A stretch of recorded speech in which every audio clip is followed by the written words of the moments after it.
Okay, first things first. I sent out an announcement yesterday saying I've extended yet again the assignment to profile and profile your monitor, to calibrate your monitors. Couple of things. I know, Dustin, we were talking about this. I just finished doing that whole calibration process again. What Mac do you have?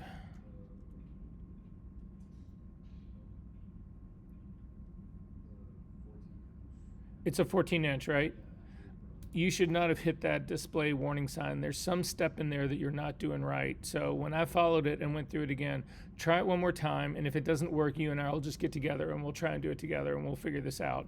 Because mine, it ended up going through pretty. So when you get so what happens with Dustin when he's doing it, he reaches a point in software where it says, it's like, I'm in demo mode, right? And that's not this, I don't think that's, is it when you're trying to redo the preset, or is it when you're actually in the software to do the profile? When I'm in the software to do, because the video was telling me to white balance. Right. And that's when I got there. So when you get to but the white balance, you see all of that stuff, right? Yeah, I'm able okay. to see the selection, but right. when I go to select it, it says that it's not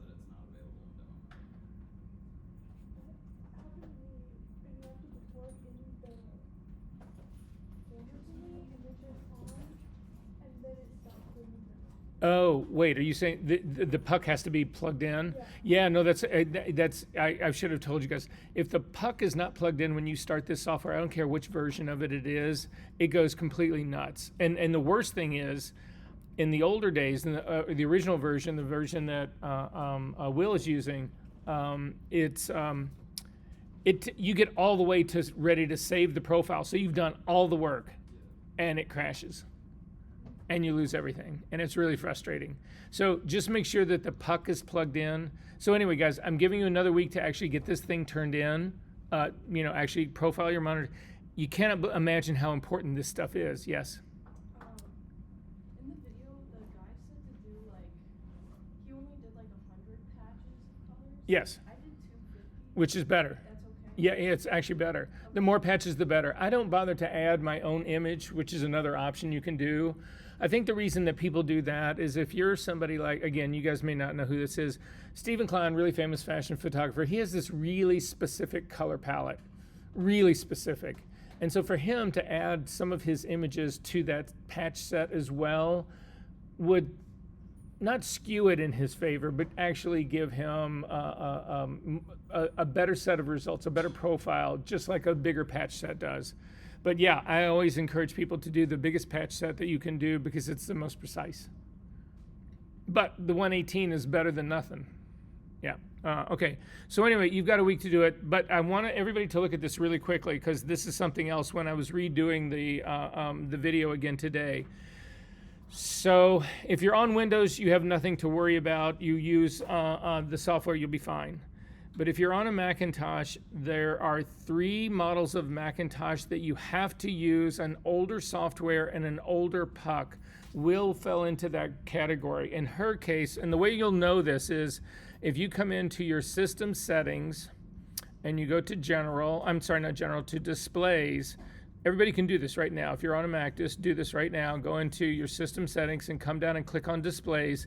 If you see at the bottom down here, presets, you have to use the new software. If this is not showing, if this just shows you, I don't know, this might actually, yeah. If this is what you get, and this is just, I'm doing this off the projector here, so don't worry that it's called Electron scale, whatever. In this case, if you have the older version, you will only have a color profile sitting here. You will not have this presets. If you're doing the color, if you only have the color profile and not the presets, shoot me an email and I'll make sure you have the software and you know the puck to use. But again, I can't stress how important this is. If you are not looking at a calibrated monitor, you are looking at a lie. And you just cannot do work that way. You will be so incredibly frustrated. And it's not worth it. So unfortunately, so the old school version, the version that Will's actually going to use, takes about 10 minutes to do using the largest patch set. It's really quick. This version now with the new Apple silicone, and the same thing for Windows people, it goes really quick.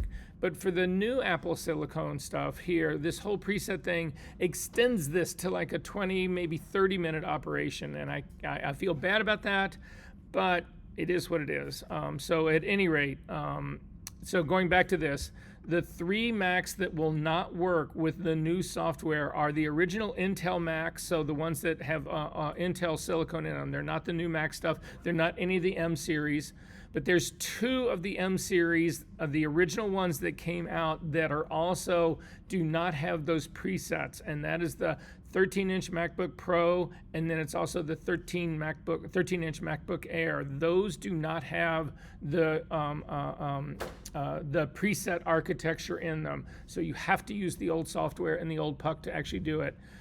So Will, when you went to check out the puck, what did they tell you? On the thing, it said the was one eye or one eye thing on Yeah. the thing. Yeah. And then they gave me the HM. Great. So they gave you the right software and the wrong puck. Yeah, I don't even know if they have the right puck. So I do, though.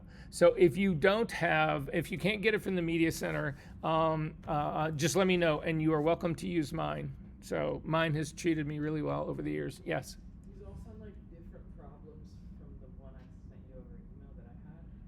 And remind me. It's weird, like, it's at the very end of the process where you have to move back onto the Mac software and then input your values. Yes. And then I have it grayed out, so I can't go to a certain setting. Okay, again, same thing. Try it one more time. If it doesn't work, let me know. You, Dustin, myself will get together, and we'll do it together in mass, and we'll get this thing to work. Because once you get through it the first time, then what I will say about this is that once you go through all that whole video and the preset madness, then to update your profile is really quick. So the first time it takes a half hour. From then on, it should really only take you 10 minutes to do, because what's happening now is you have to build a preset first, and then you have to profile your monitor, and you plug that profile into the preset. Once the preset is made, you don't have to keep making it over again. You just need to update the profile, so it'll go quicker. So we will slug through this. And if anybody else tries this again, anybody who hasn't tried it in this room, because I've only got like 6 people have submitted them. If you haven't tried it, you run into a problem, just try it a second time. If you still have a problem, let me know. We will get together and we'll make this work somehow. Maybe we'll have a calibration monitor day. We'll take something at a bar. Well, I can get you to go if I do that, right? So anyway, all right. Any questions about any of that? Okay. Really quickly, I want to go over a couple of other things. Just a reminder that when you're turning in your assignments, please start with your last name first. What happens for me is when I get the assignments, if you've started with your last name, then they're all in alphabetical order, which is how my gradebook works, and it's so much easier. If they're not, I'm like searching for shit and going back and renaming stuff and doing all that. So just start last name first name, and then the assignment number. You'll be good to go. The assignment today is there's 2 files that you're going to actually turn in. So this is what the assignment number would look like for me today. So I would do Engelhard underscore Verser. Well, Engelhard spelled correctly anyway. Underscore assignment 4. I don't. Was it 4? There's only one image in each one of those, right? So it's 4.1. Was that both assignments, or was it 4.1 and 4.2? Okay, yeah, there used to be 2 files that were in 4.1, so you don't. So in this case, you don't. So it would just be 4.1, and you're good to go. That's that file, and then the next one would be 4.2. If we have multiple images in an assignment, and I don't think there's any more where that happens, but I could be wrong about that. If there's multiple images in there, then you just add another number. So again, for the first image, it would be 4.2.1 and then 4.1.2. Again, that would just to delineate, oh, this is the image number 1 from that and image number 2. Make sense? Okay. Last thing, well, not last thing. I need everybody to go to our server really quickly. So interesting. I'm going to show you what I was under the impression of. This server is so screwed up, it's ridiculous. Actually, don't drop any homework quite yet, please. So I may have said this last week because it looks like a lot of you guys are doing it correctly right now. But here's the thing. I'm going to show you the permissions on drop. You are supposed to not be able to get into the Dropbox. You're supposed to be able to just drop on it and not see if you're not supposed to even be able to see in there. Not only can you guys see in there, you can go inside any of the folders. You can rearrange shit around. You can rename. You can do anything. But check this out. So I'm going to go. These are my permissions right here. And you can see that I am the only person who has read and write. It's actually got this labeled as no access. You guys are not supposed to even be able to drop anything on here. You're supposed to not be able to do anything. And yet, you can. And so when I try to change the permission, watch what happens. When I try to make it a Dropbox, it's going to like revert right back to no access, which is absurd because you guys have access to everything.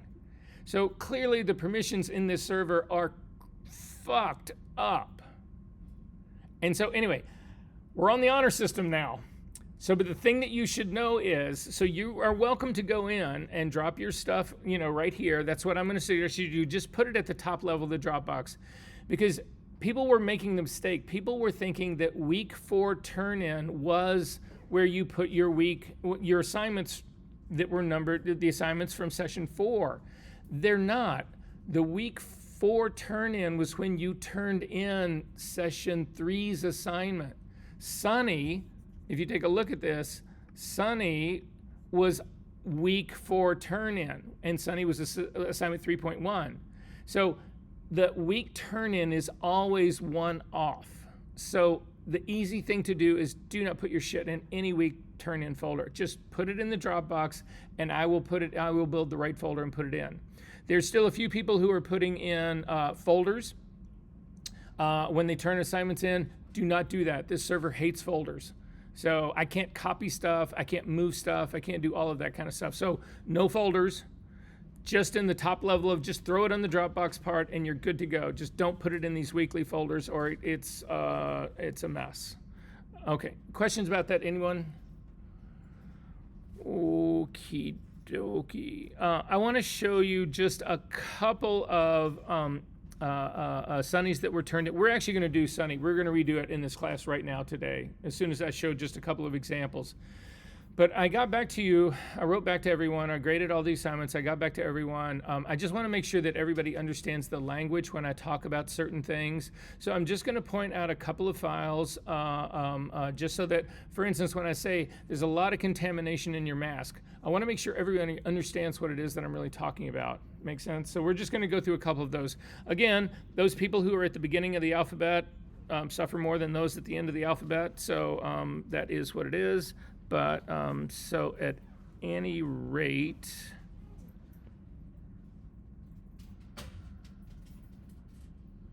one last thing I want to mention before I go any further in here. Some of you have got late assignments and you're starting to turn in late assignments, which is fine. That part's great. But do not do it at the expense of a current assignment, because what will happen is that you will always be 1 week behind. So every single assignment will be late and every single assignment will take a 1 grade hit. Get the assignment in that's current before you even think about doing anything late. It just will go a whole lot better for you grade-wise at the end of it all. Does that make sense to everyone? All right. So, with that being said, I want to take a look at Leah's really quickly.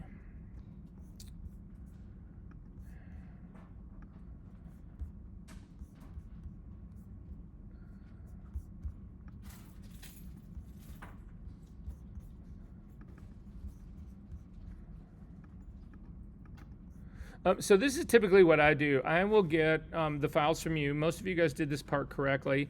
And you've got actually one for the hair, one for the skin, one for the sweater, and one for the blue background. And then most of you smartly actually left the version that was underneath it, the original background one by itself. A couple of people did not save this one at the bottom. Now, to be honest with you, all 4 of these are the same as the one there, but if we got into doing something destructive on any of these layers that we were actually masking out, then you run the risk of losing the one that's down at the original virgin copy of this that we started with. It's always a good idea to just leave this virgin copy alone and only be copying on stuff after that, and never flattening files, not doing any of that kind of stuff, so that no matter what, if this file got saved to a hard drive, isolated alone, not near any computer that you'd ever seen in your life, you would actually be able to have a copy of the original file. So anyway, just a way of thinking about doing this. So at any rate, what I do then is I actually turn off this background layer, and then you can see how these things all mesh together. So if we take a look at this, you don't really see too many problems, but if I zoom in on this area right here, you'll see that there's this thin little white line right here. There's a reason for this. This is a dovetail problem that happens in Photoshop. This is actually supposed to be here. If you guys have actually gotten this out, good chance you had to do it by going in and doing some handwork on this mask. So the thing about doing all of these masks like this is that I'm not really looking to cut something out to comp into another image. That's not what this is about. This is about being able to go in and change things like the color of the sweater, the color of the hair, the color of the background, that kind of stuff. So these little dovetail problems don't matter as much. Again, if I was going to actually remove this and put it into something else, I might feel a little bit different about that. I will show you why this dovetail problem exists. It's actually the way Photoshop deals with transparency, and it's just something to be aware of. But at any rate, I can spot things like that. If I turn this thing back on, you see it goes away. So this just shows me what the whole composite part of it all put together is. So a couple things about this. I'm going to take a look at her skin version really quickly by itself. To look at a layer by itself first, you hover over the eyeball, hold down the Option key, and click. It turns everybody else off, and it just shows this one. So I'm going to double click on the hand to kick all the way back out. So this shows me, again, just the skin part of this. What I'm going to show you guys and preach to you over and over and over today is you need to start looking at your masks by themselves. So when I look at this mask by itself, to do that, you hold down the Option key and click on the mask, and this actually shows you the mask. And if I zoom in on this, what is this thing right here? This is contamination. This is a problem, and you can see it. When you actually don't have that on, you can spot it right here, but it's so much easier to see it in the mask. So if you do that, you can see it. The other thing I want to show you in here is you see all of these edges right here that have got transparency in them. This is the classic look of a refined edge. So I'm not sure how she did this knockout of this part of it all. Again, we'll get in and take a look when we do it again in class in just a minute. But the thing is that you cannot just accept the fact that refined edge is going to make the selection or the mask better. A lot of times it makes it worse. And you've really just got to look at it. You cannot just go in and say, yep, I'm going to hit it with refined edge and move on. Refined edge does half the, in my opinion, refined edge can do just as much damage, as just as much harm as good. So you've really got to pay attention. And in some cases it does, in a single image, it'll do great things in one part and awful things in another part. You need to be really discriminatory about all of that stuff. So anyway, that's the stuff that I was picking up here.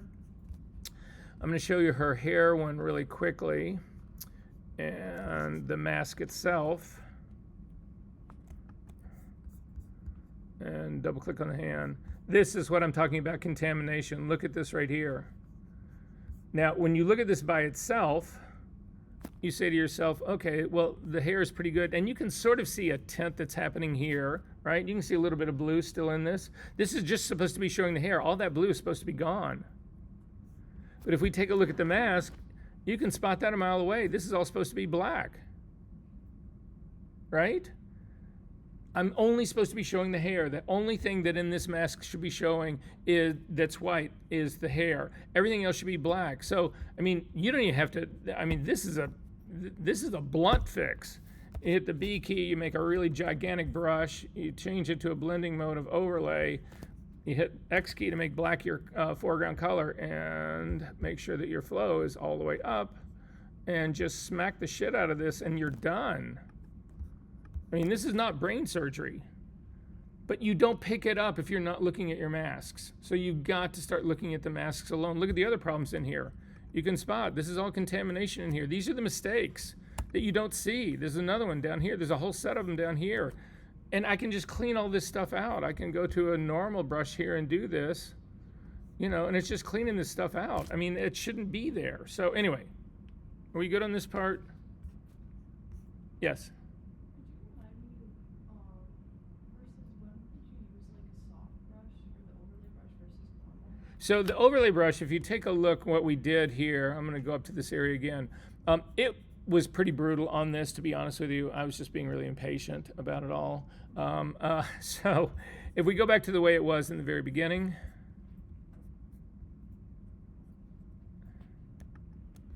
Oh, sorry. This is what it's like in the very beginning. So for me, again, to fix this, I probably wouldn't do this with an overlay brush right now. It was just a quick way of doing it. Because the problem with the overlay brush, it still will respect these highlights. So here, I'll show you what it looks like. So we'll do an overlay brush and we'll come in here and just run it through here. And you can see it respects a lot of that white part, but it doesn't respect all of it. So for me, a better move on here would be to actually drop another color sampler point. Well, I'm going to put a point right here. It's a number 3, and you can see here that if we go to RGB color, it's actually going to tell me it's 58. Command L to run this. I can run levels on a layer mask. And then again, I would just push this up until I see that get to 0. I'm close. I'll go to my arrow keys and okay. And I'm done. And I have a much better edge here. That's what I would do. But you can also see there's a little bit of hand-painted work in here along this edge right here. It's kind of blurred in here. So, but it's still, at the end of the day, it was overall not, it was pretty well done. So anyway. I want to take a look at Lexi really quick. Oh, don't do that. Sorry.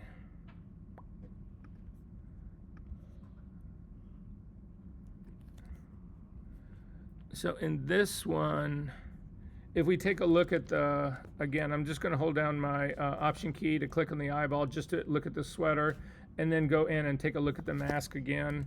You can actually see in here, there's issues in here. This has all been hand painted. Which, again, what we're trying to do in all of these is base selections on either luminosity or on color or on edges, where those are the selection tools we're using.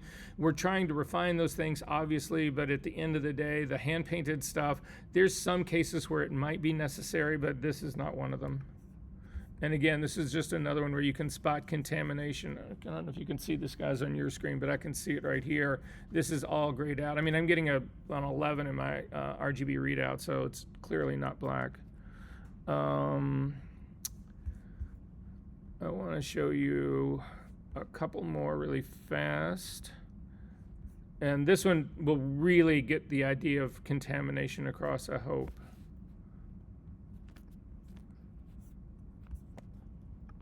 So it's saffrons.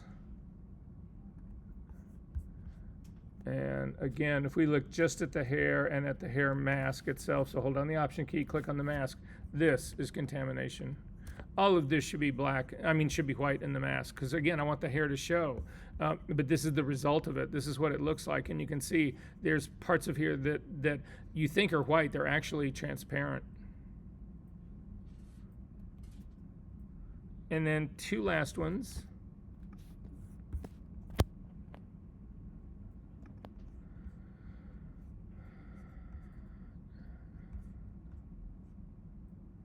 Allie is the first. And I'm going to double click on the hand, turn off the bottom layer. You'll get stuff right here called dovetailing, this kind of stuff right in here. Even though this looks a little bit not necessarily great in here, some of this should be this way. This stuff in here should actually be this way. But if we take a look at the rest of it, it's actually really pretty remarkably well done. So I just wanted to give a shout out to that. But the gold star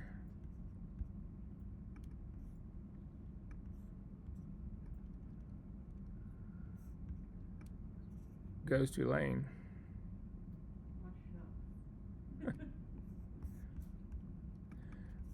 Check this out, guys. This is really shockingly well done. This is exactly what should be happening. This right here. It's really hard to actually get these areas. So again, the way Photoshop treats transparency, it's really tricky. Some of this falls apart, but the rest of this image is actually, it's just, you know, you see small little nicks right here, that kind of stuff here. But again, this would only be if I was going to isolate this stuff and try to move it into another image. That's not how specific this mask needs to be. I'll show you what I mean by that when we actually get to doing this in class. Are there any questions about this part so far? All right, then let's do this in class together. If you can start with a fresh copy of Sunny. If you want to open the file that you've worked on and throw away all your layer files that you've done except for the original Sunny and save it as a copy, don't lose your work, whatever work you've done, don't lose that.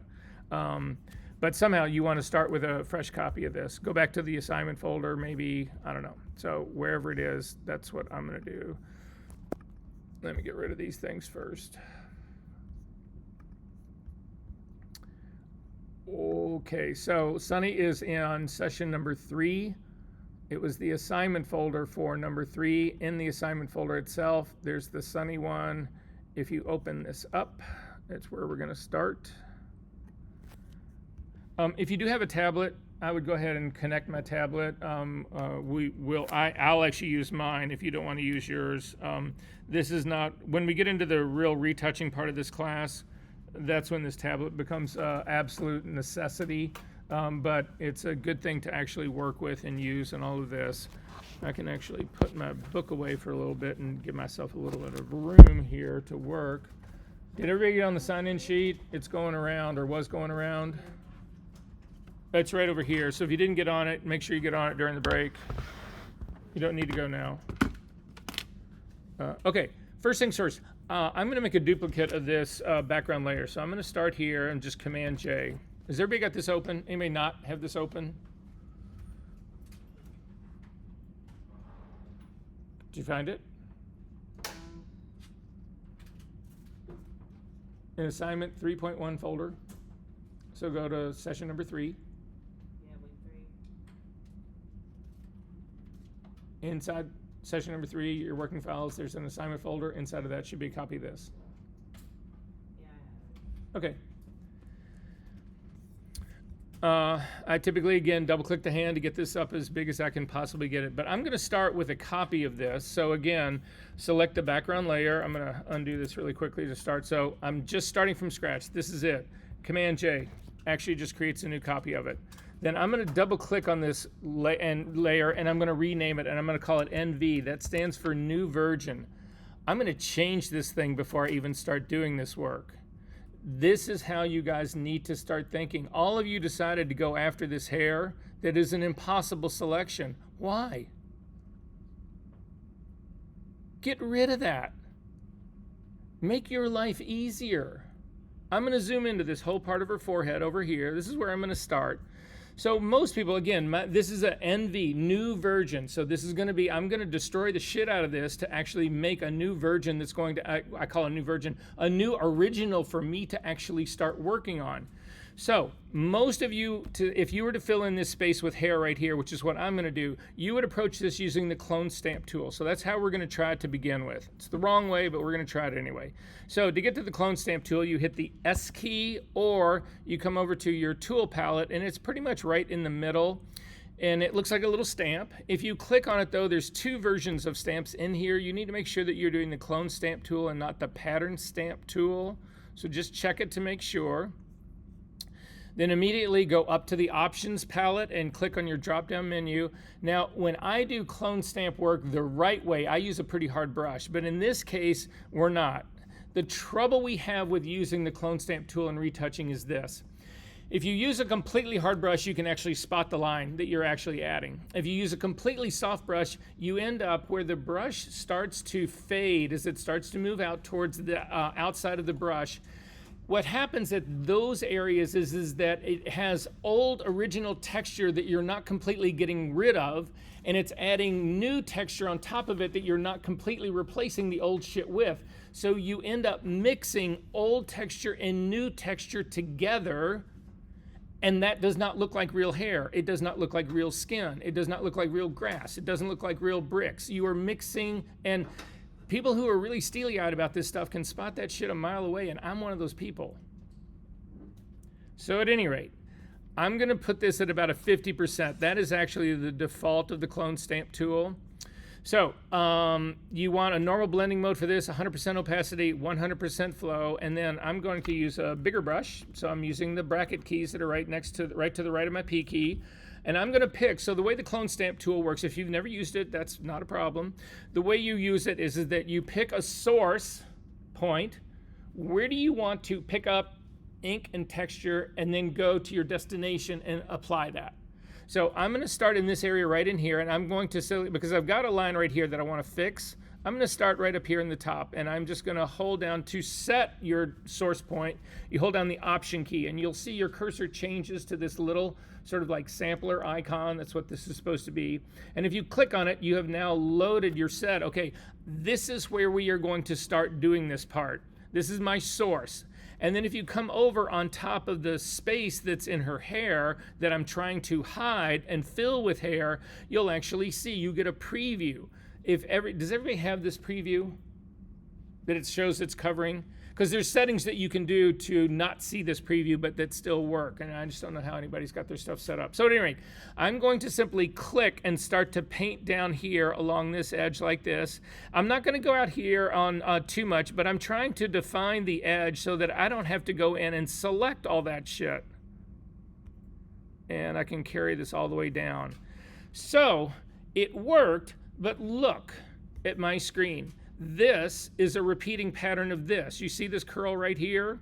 It's coming from right here, as are these two little parts right here, these two little highlights on the hair. Both of those are right here. This one highlight that's right here is again right here. They are exactly the same. This is a repeating pattern in your retouching.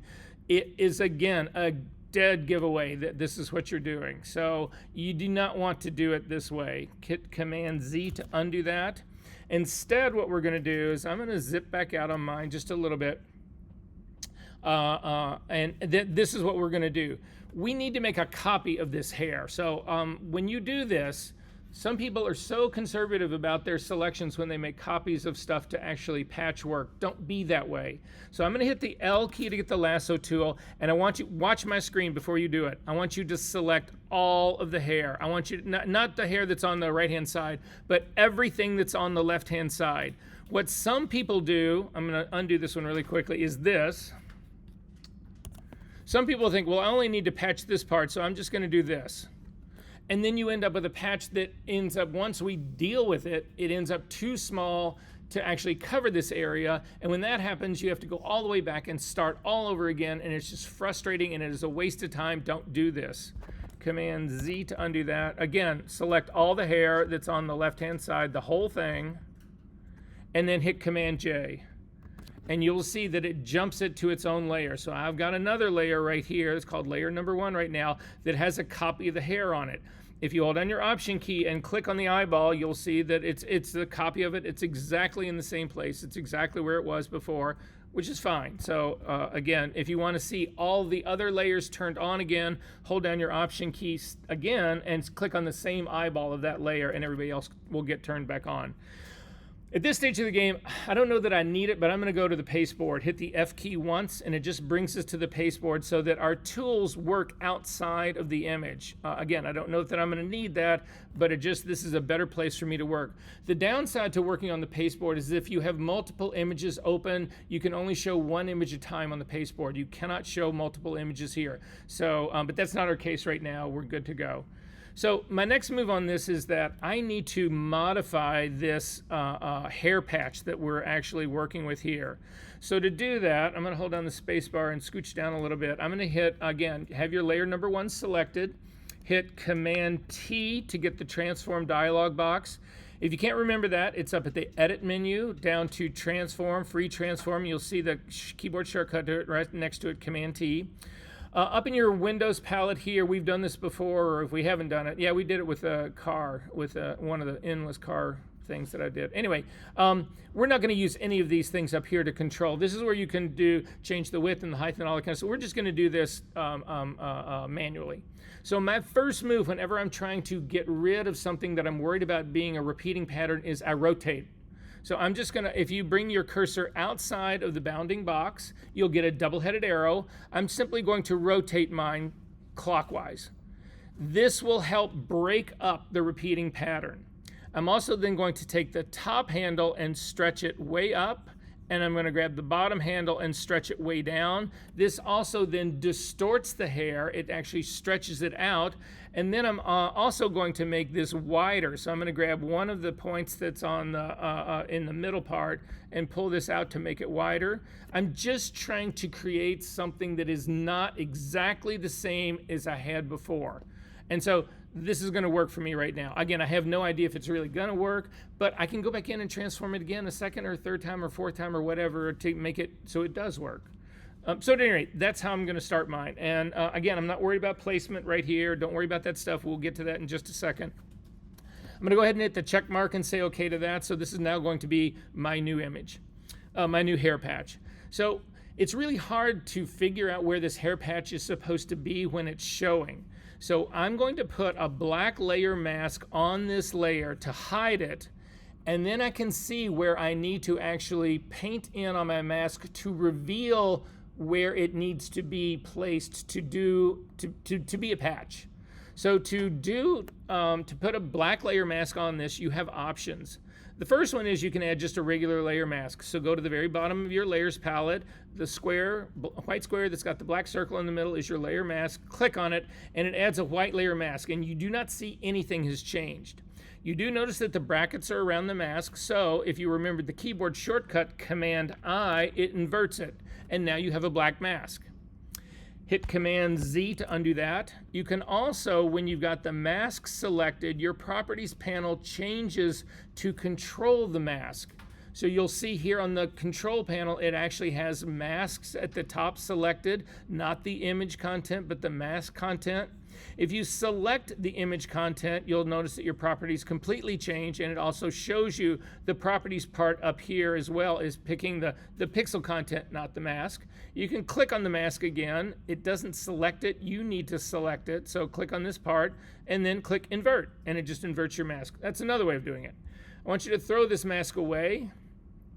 Just drag it down to the trash.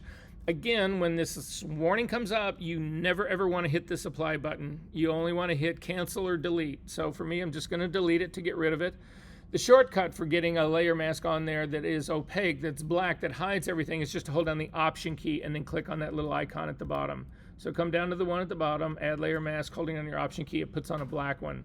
Then I am going to go to my tablet. I am going to hit the B key to get a brush. If you don't remember the B key, I mean, it's pretty easy to remember. Just realize that over on your brush, it's sort of again in the it's almost in the middle on the toolbar on the left-hand side. Click on this to make sure that when this thing opens up, the only reason I make sure that this opens up is I go back and forth between mixer brush and brush a lot.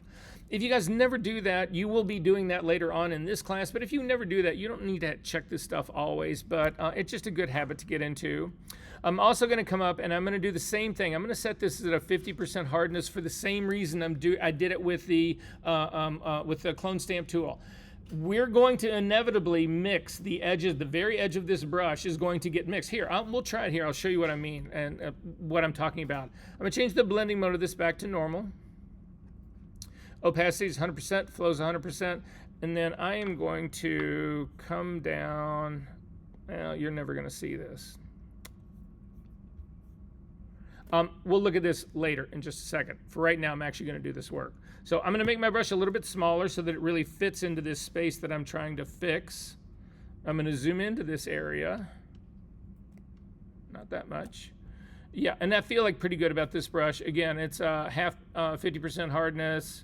100% opacity, 100% flow, normal blending mode, and then make sure that white is your foreground color. Right now, black is mine, so I'm gonna hit the X key, and then I can simply, working on my layer mask, I can come in here and I can paint in the same area that I was painting in before to try to, and a lot of times when I paint like this, guys, if I get something that I really like, I will lift my stylus off the tablet really quickly so that when I continue, and if I get something wrong, then I don't lose the original part that I liked. So I'm going to continue to then work this down in here. And then you can see I've got a couple of problems in this. If you take a look at my screen right here, yours will be different because you've got different, your patch was different, your rotation was different, your transforms were different. But I've got an obvious line that's happening right in here. So I'm going to do one of two things. I'm either going to extend it, which is what I'm going to think I'm going to do. So watch my screen. I'm just going to come up here and try to pull this down to get a more natural curl that fits into there. And that one actually works for me pretty well. So I'm going to leave that one. I've got another one over here where hair just is starting in the middle of nowhere, and I don't want that. So this part that's right in here, so I'm going to hit the X key to get black as my foreground color, and I'm just going to nip this edge off. I'll show you what it is I'm talking about. It's this edge right here. I'm just going to nip that off to try to bring the curl part back into it. This is now the curl part coming back into it. So then if I feel like this curve that's actually right in here, I don't know if this is original or the patch that I'm working on. It is the original, so I'm going to leave that just like that. Actually, I take it back. I'm going to try to fill that in as well. So X key again to go back to white to paint and just do that little mark that's right in there.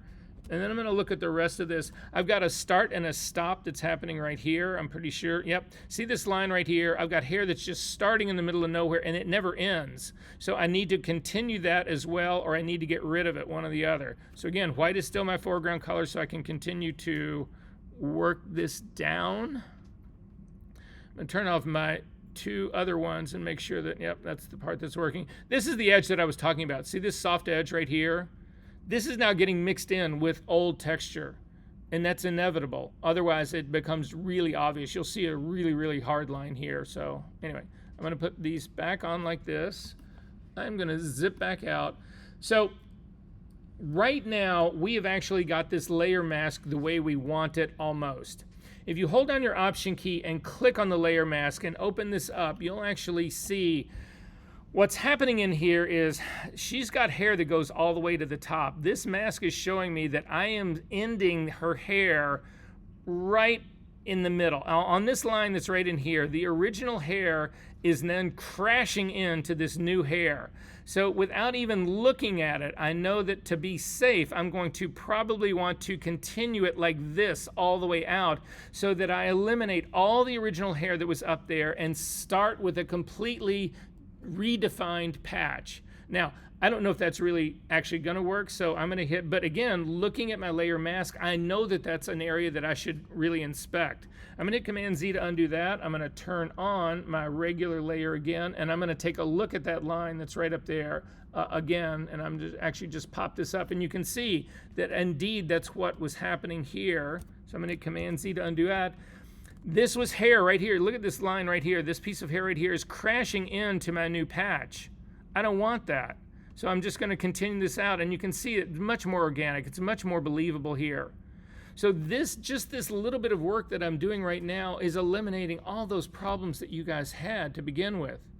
Now, the mask itself, I wanted to take a look down at the bottom just to see where I'm at down in here. So I need to be able to see where my mask ends down here, and I can't do it. If I hold down my Option key and I just look at the mask, I lose the pixel image. I don't see it. So I want to see both of these. So to do that, again, I'm going to click back on, I'm still working on my mask layer. I'm going to simply load it as a selection. So if you do a Command click and load it, you can see it ends right down here. So this area down here is where my patch is ending. I need to make sure that this ends in a correct place. If it doesn't, in all likelihood, I'm going to want to continue this patch all the way through to the other edge of my image for the same reason that I did it up at the very top. So that's one way to show it. The problem is now, if you want to continue to work on your mask, you cannot do it because you've got an active selection going. So instead of doing that, hit Command D to actually deselect. you can come over to your channels palette, and in your channels palette, this is not we haven't saved the selection, but you will see that you've got a channel at the very bottom that's called Layer 1 Mask. It is exactly the same way as had we saved this selection, but it's actually reflecting the mask that's on this layer number 1. If you click on the eyeball next to that, you will see that it'll actually put red on all the rest of your image, but you will be able to see an area where where the mask is allowing us to be seen, and then the red is what is actually being protected. So if I'm still working on my layer mask, and white is still my foreground color, I'm still using a paintbrush, I can now continue to paint through this, and you can see a little bit of both. It's just a way to actually kind of preview that. I would uncheck this right now, and then I would do a Command Z back and forth to actually see if I liked what was happening here. What I feel like is weird is that I'm getting this chunk right in here that is not filling in. If I then turn my the whole layer that I'm doing this on and off, you'll actually see that the original part actually had a better fill in here. So I'm going to go back to that, back to my layer mask, B key to get the brush, X key to actually get to be able to hide this part. I'm going to make it much smaller, and then I'm simply going to paint through this area in here to sort of complete that. So I'm feeling pretty good about this. If you don't like the way yours looks, this is one of the most important things that we work with over and over and over in this class. We want to leave the mask where it is right now, because the mask is exactly where it should be. It's over this area of skin that I need to fix. But you may not like the patch that you've got in place. So if you look over on your layer, you'll see that between the mask and the pixel layer, there's a chain link. If you click on that chain link, you undo it. And now you can actually move the mask or the image independent of each other. So we're only going to do this with the pixel layer. So select the pixel layer, not the mask part, but the pixel layer. I'll hit the V key to get the brush to actually move this. I'm going to zoom back out just a little bit. Now you can actually move your image. The mask will not move, but you can move your image to say, oh, I like this better, or oh, I like that better, or oh, I like this better. It doesn't end there. I'm going to hit Command Z to undo that. You can continue to transform. If the chain link was between the mask and the patch and I transformed it, it would transform both. I don't want to do that. The mask part is perfect. I don't want to change that. I just want to change the image that's underneath it. So make sure that you select the pixel content of that layer, have the little brackets around it, and Command T to bring up the transform dialog box. You can continue to rotate, you can continue to stretch, you can continue to stretch in another direction. Do you like this better? I don't. It's bringing back the repeating pattern part, but you can see the advantage of actually being able to do this. You don't have to go back and do this whole part all over again. You can actually really find something that does the same work as the clone stamp tool, but does it in such a way that you do not pick up that obvious, blatantly obvious repeating pattern. Is this working for everyone? Okay. I am going to, I don't want to do this. I like the way I had it before. So to get rid of the transform without committing it, you come up to the little circle at the very top in the options bar that's got the slash through it. Click on that. It will get rid of that. So now we've actually got a new version that I can begin to work with. It's much easier for me to get to. Do I want to go in and kill these little parts of hair that are right in here? If I had time, yeah, I would probably go after these as well, just to make my life simpler to do this with. But in this case, I'm not going to do that. Instead, what I want to do, I want to add this to the new version. This is a destructive move. But if you got your top layer selected, number 1, and you hold down the Command key or Control key on Windows and hit the letter E, it will merge that down into the new version. And so now this is my new version. If you turn that eyeball on and off, you can see you've eliminated the patch. You've eliminated that part of her skin. Yes? What was the Command E. And at this point, save your work. Up to the file menu, down to save as, and call it whatever you want to, put it wherever you want to. But again, saving is a really important thing to get in the habit of doing and doing often. Okay, so now I've got something to begin to actually work with. So with the new version, I am going to leave that exactly the way it is. Now, you'll see that the background has got this little lock on it. A lot of people will lock their new versions as well. So if you look at the very top, there's a thing that says lock up at the very top, right above the layer. And this is unique to every single layer. So if you click on another layer, it'll be different, but every single layer has its own lock properties. It's not the image, it's the layer. So the first one of the locks is transparency. If you actually have an image that has transparency and you click on this lock for transparency, it means you can paint on all of your image, but anywhere it's transparent, it will not take ink. The next one over is the little paintbrush, which means you will not be able to paint on your layer. The next one over is the move brush, which means you'll move tool, which means you will not be able to move your image. The next one over, I have no idea what it is. I think it's transform, probably is, but I don't know. Anyway, and then the next final one over there is lock for everything. So the big lock, just click on that guy. You'll see it puts a lock right here. And now if you hit the B key, so go ahead and hit the B key, and if you paint, you'll see it makes a brand new layer for you, so that this is new behavior, newish behavior in Photoshop. It used to be that instead of you being able to paint, you would get this just any tool that you used that you couldn't actually, that was locked out, you would just get a circle with a slash through it telling you can't use that brush. But now what Photoshop does is it creates a new layer for you and then lets you put the ink in that new layer, which I guess makes sense, but at any rate. If you try to move this thing, hit the V key and you'll get the move tool and click and try to move it, and you'll get this warning that comes up and says you can't use the move tool because the layer's locked. And you'll say, okay, fine. You can unlock your layer by clicking on that same lock again and undoing it, and you'll notice that the little icon away in the lower part goes away. But it's a good habit to get into locking these things as you go along. One of the biggest problems you'll run into retouching is if you inadvertently move something and you don't catch it and you continue to work, you'll have stuff that doesn't fall in register with layers below it, and it's a nightmare. So anyway, don't do that. Are we good on this part? Okay, I think this is a good time for a break.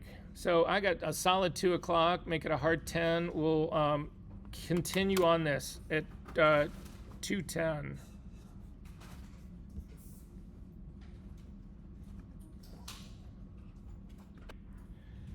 So back in our image right now. So now we can actually start to work with this. So the first thing that I'm going to do is make a copy of this. Actually, I'm going to make 4 copies of this. So Command J once, Command J twice, 3 times, 4 times. I'm going to double click on the one on the very top and call it skin. I'm going to double click on the name right under it and call it hair. I'm going to double click on the one under net and call it sweater. And I'm going to double click on the one under that and I'm going to call it blue background.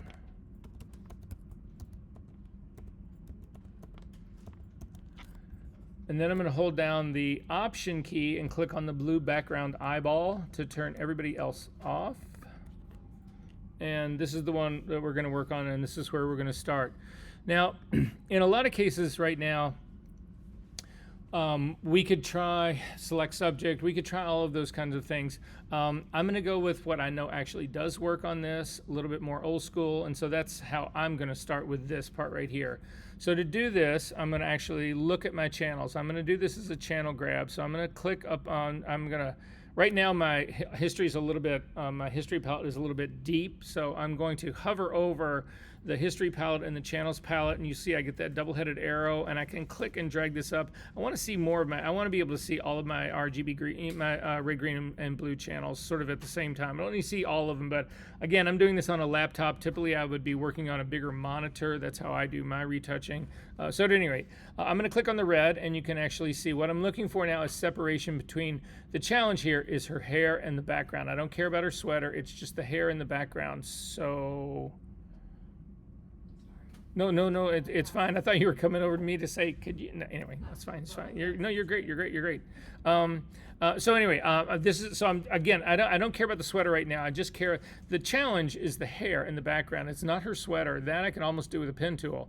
So anyway, I'm going to look at the at this. I'm just going to go through each one. So when I click on the green, what ends up happening is that the hair gets a little bit darker and the background gets a little bit lighter. That's actually an advantage to me. That's even better. And then I'm going to go to the blue channel, and this is the best one by far. The background is considerably lighter, and the hair is also darker here. So this is where I'm going to start to do my. This is what I'm going to use to start my mask. So I'm going to make a copy of this. So just grab the blue channel and drag it down to the little icon at the bottom of the channels palette. That's a square with a plus in the middle. It'll make a copy of it. It'll call it blue copy, and I'm going to click on this, and I'm going to call it instead a blue background.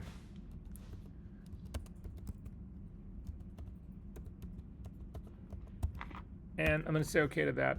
Then I'm going to zoom into the like 3 o'clock on the left side of her head, and what we need to do is we need to figure a point that we can pick on this that we know should actually be completely black in her hair, and then pick a spot on the background. So I'm looking to make that distinction between the two.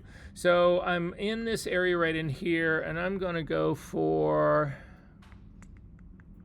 this. All right, so if you take a look, I'm zooming into this one. It's a really distinctive curl that goes out really right at about 3 o'clock. There's this part of the shaft of this as it goes down, this part that's right in here. I know that the top part in here should be completely opaque. That should be black in my mask. And the same thing is on this little edge down here. I worry about this part that's out here, the curl that's out in here. I actually don't think that that should be completely black on my mask. I think that that should probably have some tone of gray in it. So I think that that would be too aggressive a mask. Oh, when I kept talking to people about too aggressive a mask, it's this kind of conversation right here. But this area that's right in the middle, right in here, it's a lighter gray than the black that's on either side. The reason I don't pick the black on either side is if I get it to go black, the part that's in the middle will not be black, so it will be letting background come through it. But if I get this lighter part to go black, then the parts that are already darker will go black as well. So that's where I'm going to put my first point. So I'm going to click on my color sampler tool. So again, the eyedropper tool, click at the flyout menu, come down to color sampler. You want to make sure that you've got a 3x3 average. This is a case though where I would not want my average to be bigger. Some people will actually do a 5x5. That's their standard. If I was that person, I would, because I'm really nervous that that would come out too far on this, I would change it back to a 3x3 for this. You don't want to pick point sample. So I'm going to drop a point right in the middle of this. And I get a readout in mine of 77% because again, this is in K. We're going to hover over the eyedropper in my info palette that says number 1. Click on the drop down menu and say, I want you to show me this in RGB color. And so you can see this is in the 59s. Your point that if you put this down along with me in the same spot should be close to this. It may not be exact, but it should be pretty close to this. And then I'm going to just drop another point out, not too far away on the background. That's going to be my point number 2. I'm also going to change the info readout on that by clicking on the point number 2 eyedropper in my info palette and say RGB color. So now I've got range that I can actually use my levels to try to make this a much more defined mask. So Command L to bring up the levels dialog box. I'm going to start with my shadow point underneath the histogram. And again, I'm looking at my point number 1 here. I want those 59s to get all the way down to 0. So take your time, start to drag that little point towards the center. I'm watching that readout. Yes? How did you get to the levels down? Command L. Okay, thank you. Sure. Start to drag that across towards the center till I get close to 0. I'm going to stop at 5, and then I'm going to go to my arrow keys. So the arrow keys in this case would be the up arrow key, and I'm just going to tap till I actually get this to go to 0. Then I'm going to go after my white point. So I'm going to grab my white point slider. Again, the white point slider, the little triangle that's underneath the histogram all the way to the right side. And I'm going to start to pull it towards the center. And now I'm watching the second value numbers, and I'm trying to get them close to 255, but not quite there. So I'm going to stop at 251, and I'm going to go to my arrow keys again and tap it till I just hit 255.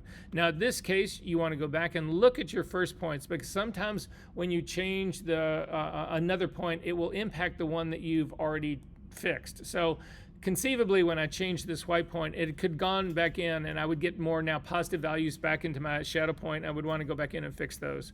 So then I'm going to take a look at this. I'm going to zip back out and see what I think about the quality of the edge of this hair. I'm also going to use my preview check mark on this levels control to turn this on and off to see what I think it's really doing. And what I'm really concerned about is I want to keep all of this see-through background, all of these areas that are in this, all of this feathery part that's in here. I want to make sure that doesn't go away. And this is actually looking pretty good to me. I do have some highlights that are still in the hair. That's okay. I can fix those later. But this actually has a good, nice quality to me. Yeah, I'm not losing any of the little fine hair parts. As a matter of fact, those are actually coming out even a little bit better. So in my case, if you want the exact same values that I plugged into mine, I ended up with 65 for my shadow point and 204 for my white point, and you just say, okay. So then I'm going to double click on the hand to kick back out. So I feel pretty good about this hair part right here, but a lot of times when I get to this stage of the game, some people start to lose track of what it is they're really trying to isolate. So we can go in and do some really heavy, quick lifting on this to make sure that you understand what you're really trying to do. So I'm going to hit the B key to get a brush. I'm going to make it a completely hard brush. And doing this kind of work, you always want to, and when you're working on masks, for the most part, you always want to work with a really hard brush, unless you are working really close to edges. Then you can actually go to a softer brush. But this work right here, I don't want to overspray anything. So I'm going to go into this area that's really close to her fingers on this side.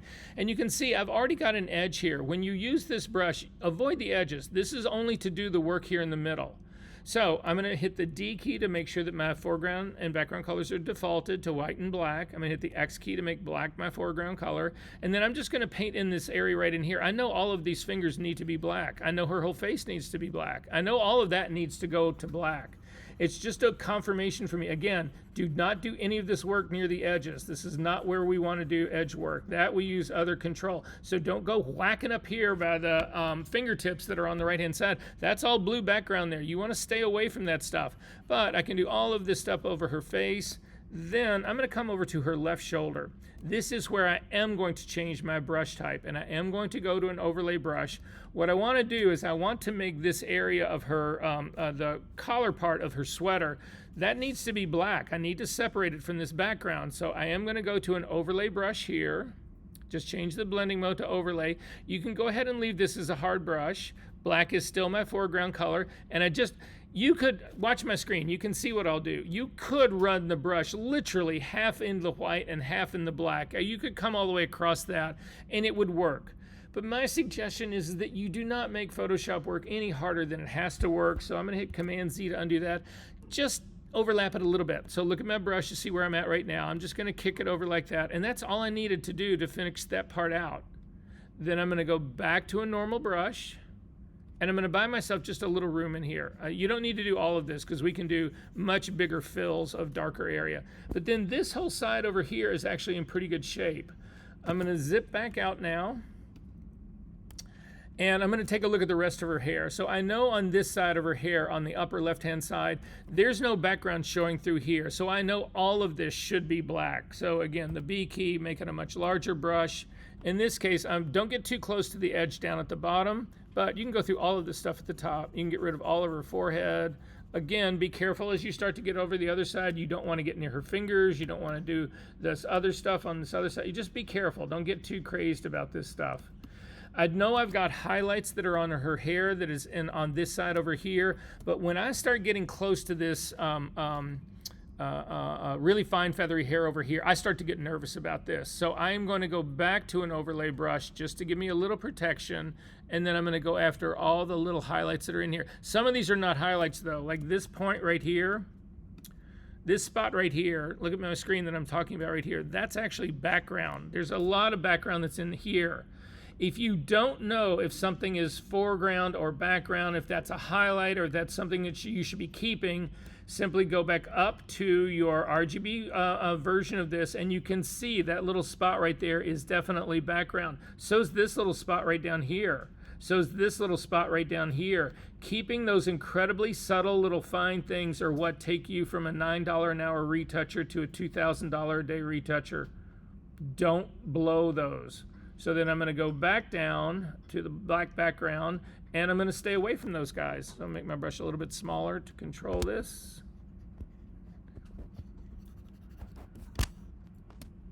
And then I don't know if these highlights down here are background or highlights in her hair, so I'm going to click on this RGB. That is a lot of background that's in there, so I'm going to stay away from all of that. That is highlight, and that is it. This is all background in here. All of this is background. So now I'm going to get down to her fingers. I'm going to make my brush considerably smaller. I'm still going to stay as an overlay brush. The thing about her fingers is that I've already got a pretty good outline on the bottom part that's right in here.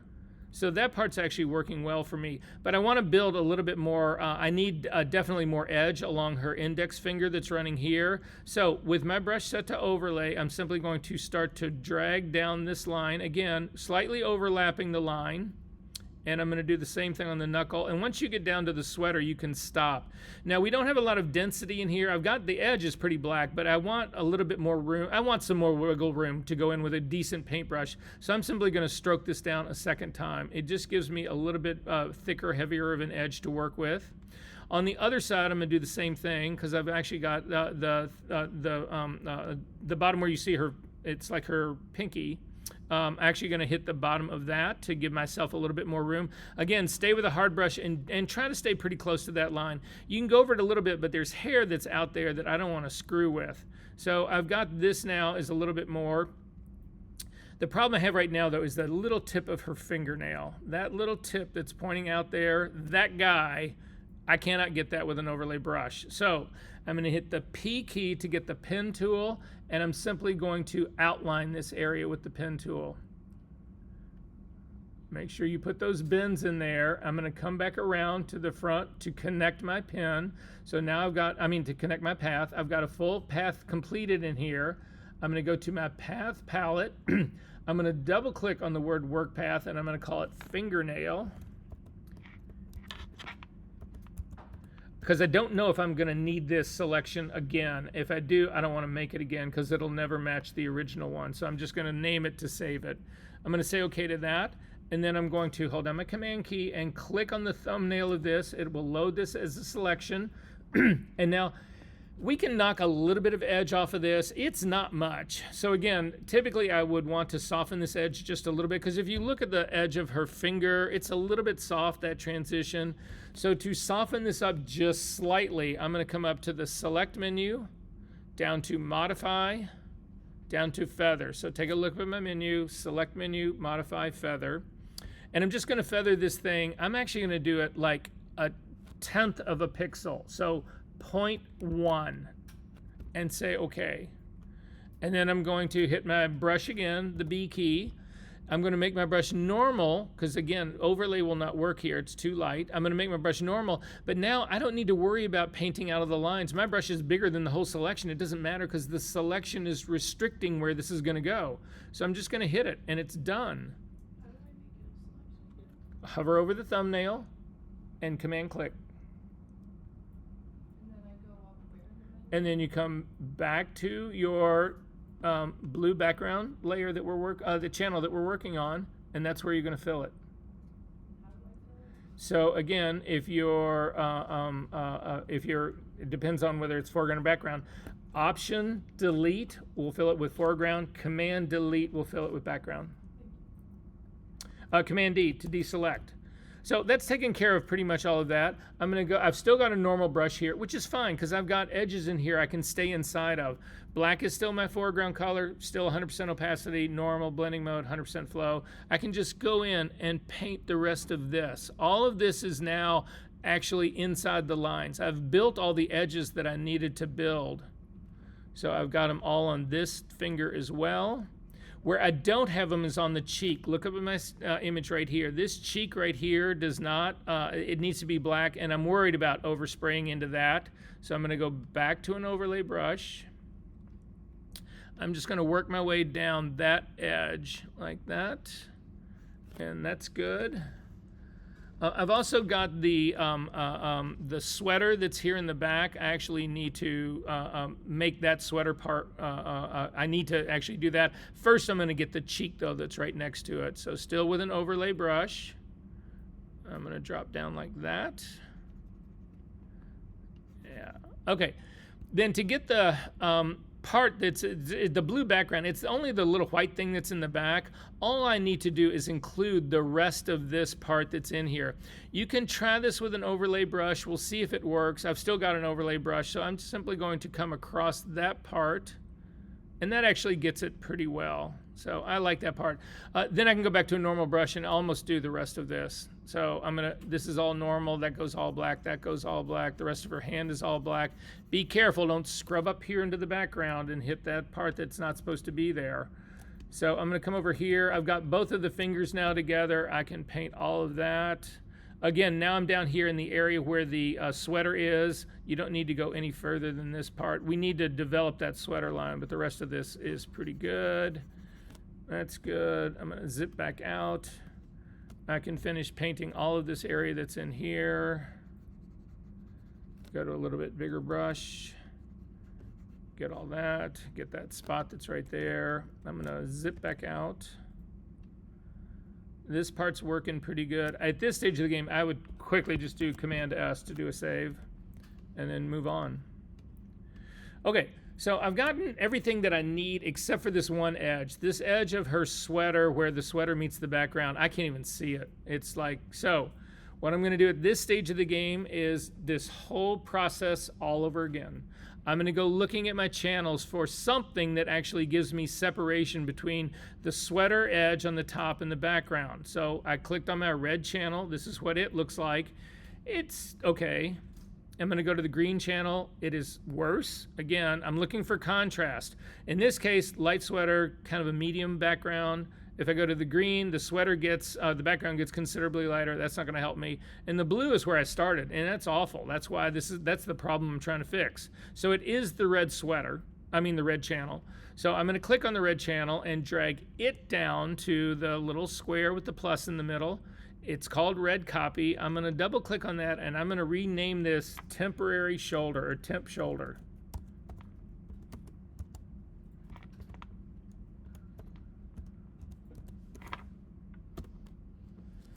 And save your work. How are we doing? Everybody good? We all have a temp shoulder? Alrighty. So did you make a copy of the red channel? Yes. And then just click on the red channel and rename it. It says red copy, right? Wait, hold on. I think I made a copy of the red channel. It'll be at the very bottom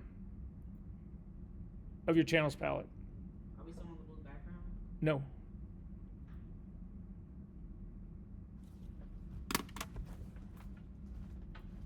It's the same process we did with the blue channel. You're just doing it now with the red one.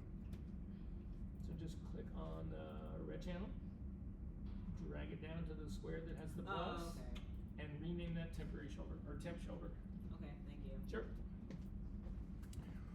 Okay, same trick. We're going to zoom into the shoulder. So I'm going to zoom into the area that's kind of close to where her hand is meeting, where they all three meet. So that's just where I'm going to zoom into. And you can see when you get in here that there's actually, the sweater's fuzzy. We want to keep that fuzzy part. I wouldn't really want to do this with the pen tool. I could, but I wouldn't, because you wouldn't know if the fuzz was gone or not.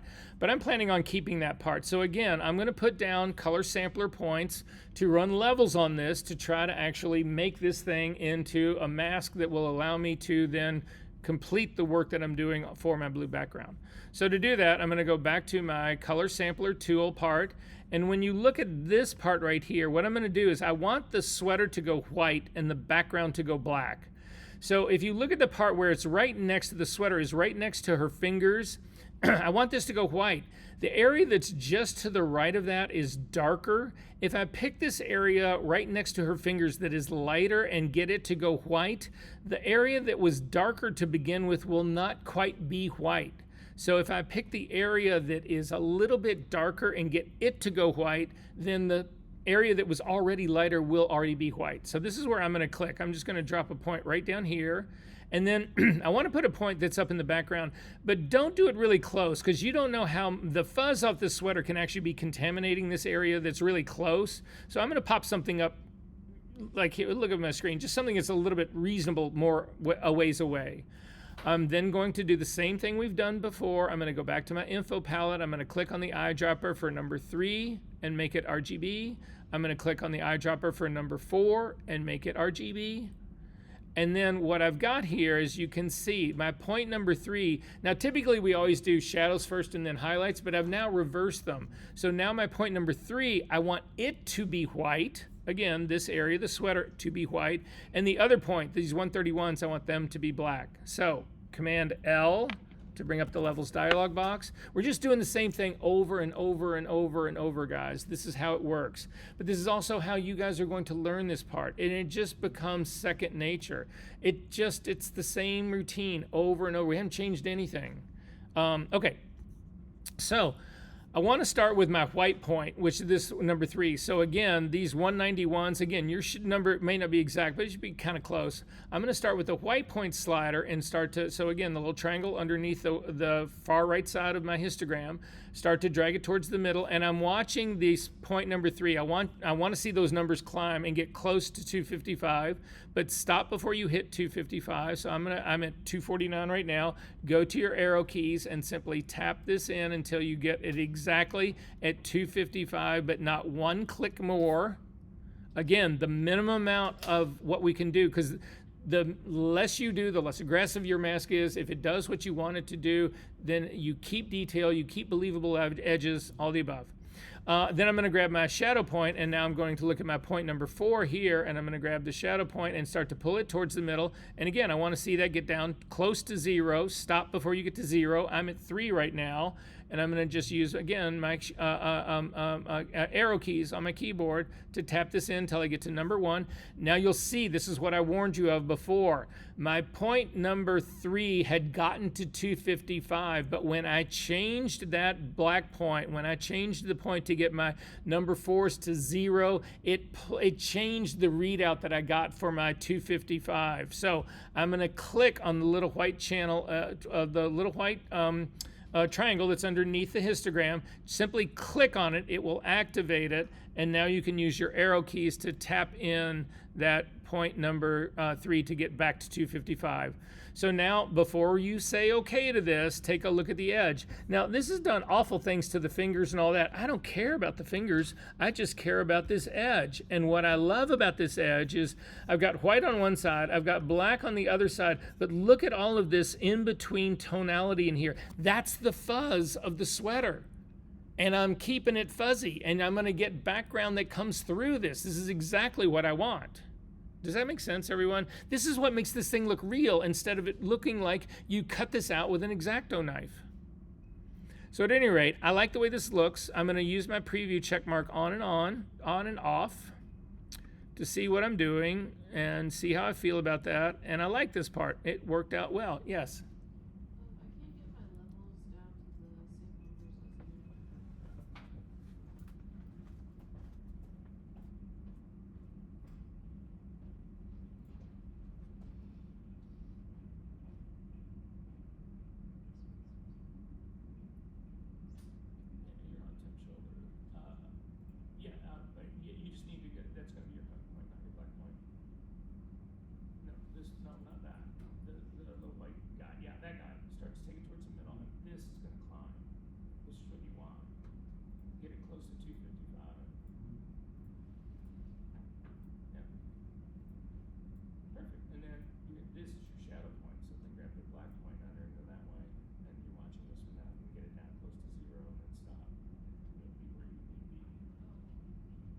See, the points are reversed.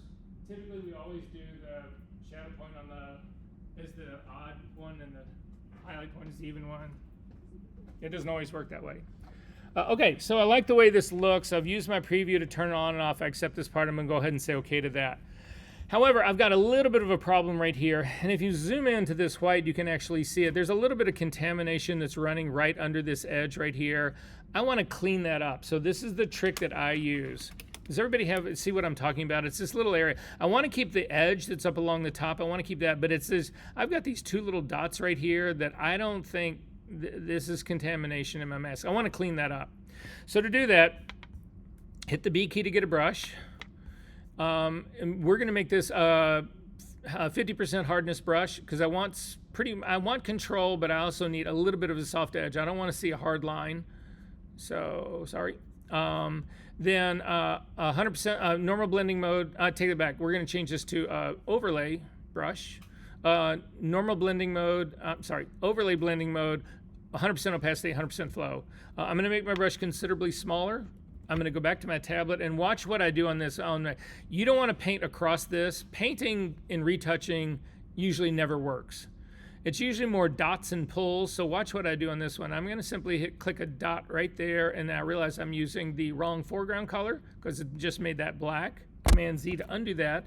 Hit the X key to flip my foreground and background colors, and then I'm just going to click and pull down, and click and pull down, and click and pull down, and click and pull down, and that is all I need to do here.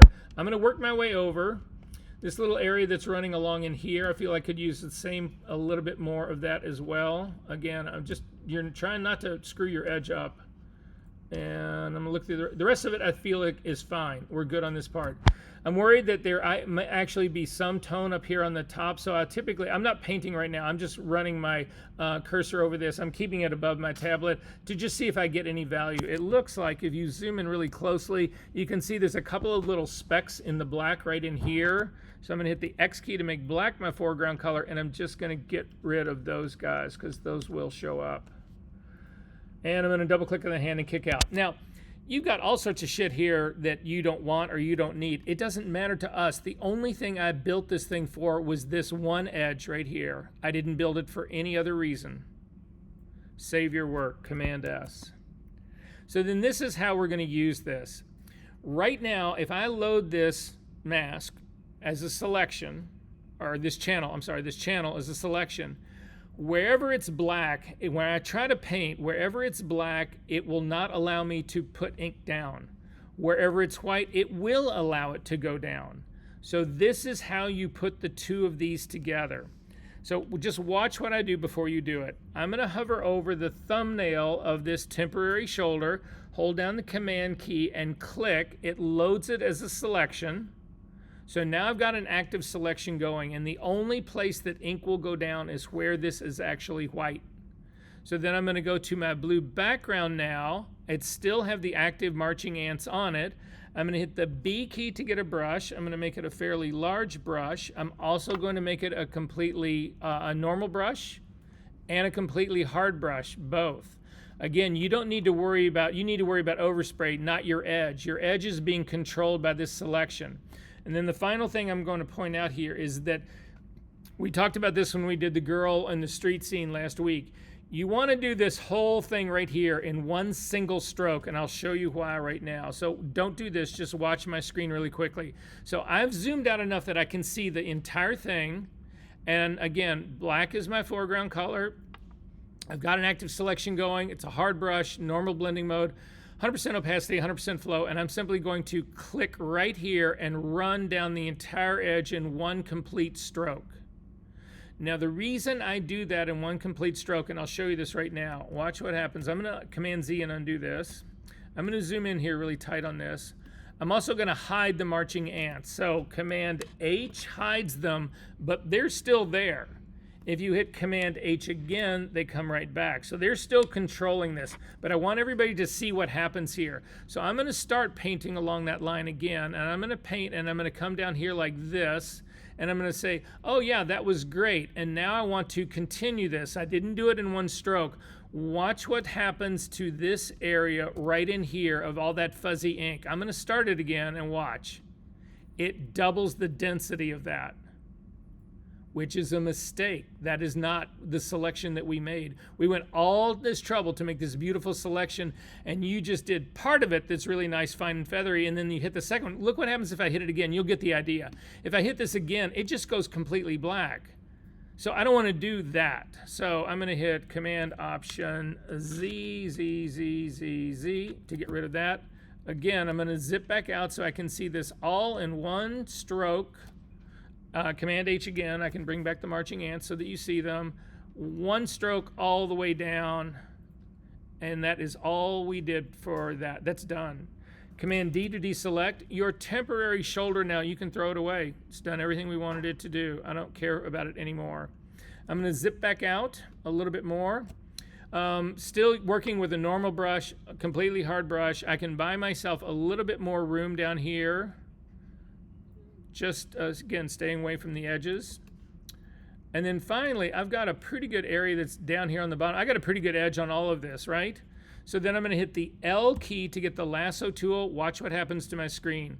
I'm going to stay inside my edges here. I'm going to go outside onto my pasteboard. I'm going to come all the way around. I'm going to come back up again and then back inside and let go. I've now got a complete selection of this. Black is my foreground color. Option delete fills it. Command D to deselect. And you've got one of the best masks you'll ever build. Yes. How do I get the pasteboard? F key, just by itself, no command key. And then save your work. So, is everybody good on this part so far? Can you redo it really quickly? Sure. Where did you stop? The shoulder, like, Oh, did you actually get the shoulder or not? Okay. Yeah, I'll go back.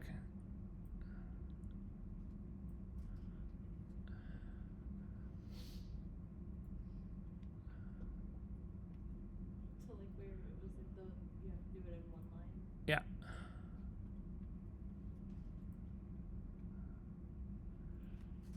Okay. So I've got my temporary shoulder right now. We're looking at this part, right? Okay. Command click to load the over the. Don't command click the channel. It's always the thumbnail. Always the thumbnail. You're hovering over the thumbnail. Command click loads it as a selection, and you get the marching ants. Then you want to go back to your blue background. So make that active. You do want to click on that channel. All right, and then I'm going to zoom into this area right in here just so that I can see the whole thing. Hit the B key to get a brush. Make sure it is a completely hard brush. Normal blending mode, 100% opacity, and 100% flow. We good? And then all I'm going to do is click this line and draw it all the way down. And I'm done.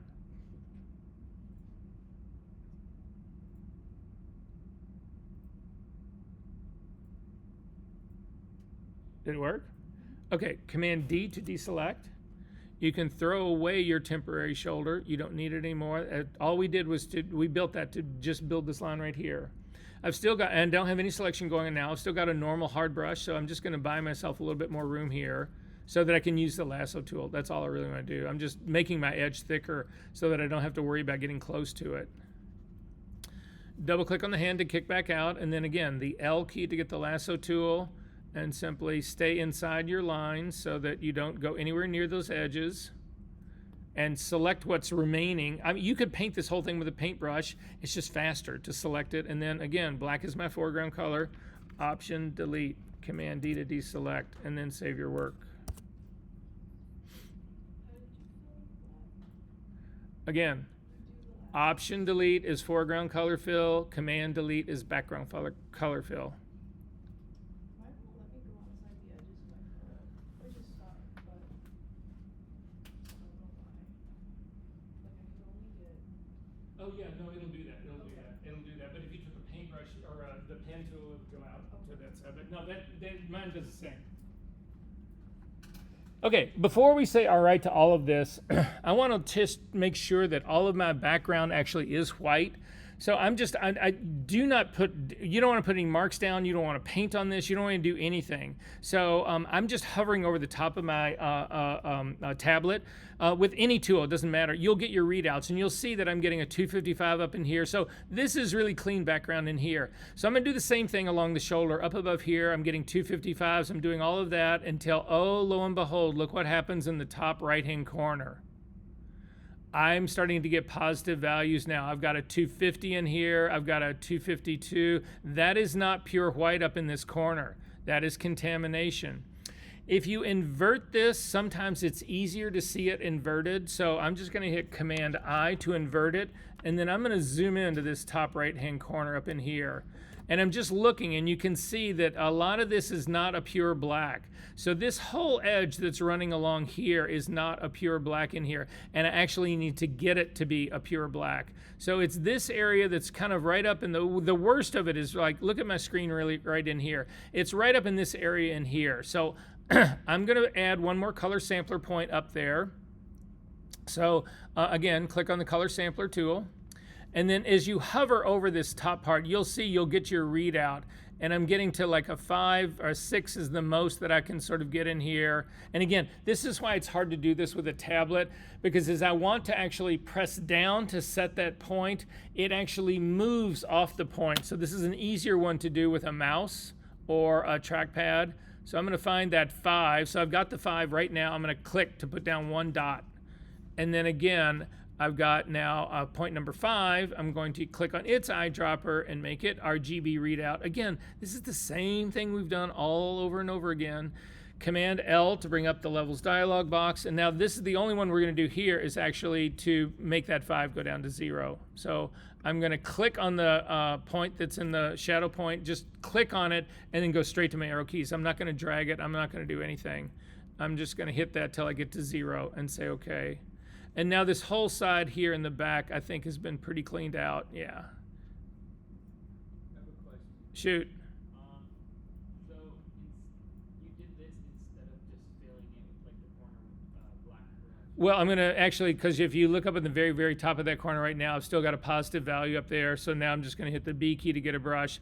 In this case, you would want to make it a soft brush. Or again, if you don't want any hard line in here. So I would go back to a 50% soft brush or something close. And then I would just kick out the rest of this. A little bit larger, normal blending mode, and just hit this corner here. You can't really even see it anymore, but you can measure it. So now this is completely clean. Are you good on that part? Okay. So let's find out actually how we did. So to use this thing, what I want to do now is, again, I've inverted this thing. You can invert back and forth. That is non-destructive. It's not going to change anything. All it's doing is inverting this stuff. I want the blue background to show. I want to hide everything else. So right now, my mask is the exact opposite, because what is right now is that the blue background is actually black in this mask, and everything else is white. So this would show the figure and hide the blue background. So I'm going to invert it back again. Command I to do that. And then we're going to load this as a selection. Hover over the thumbnail. You do not need to pick it, even though it's already selected. Just hover over it, click on it to actually load that as a selection, and then come back over to your layers palette, and there is blue background layer, and we're going to simply add layer mask to this. So I'm going to click on this to add a layer mask, and this is where I'm starting. Now the problem that I have with this is that I can't really tell how good this layer mask really is. It's an abstract for me. I know I can see blue, but a better judgment for me to see how the quality of the edge of this mask is would be to see the figure. So I'm going to invert the mask just temporarily, Command I. And you can see it's keeping a really good, nice little hair detail in here. That part's working out well for me.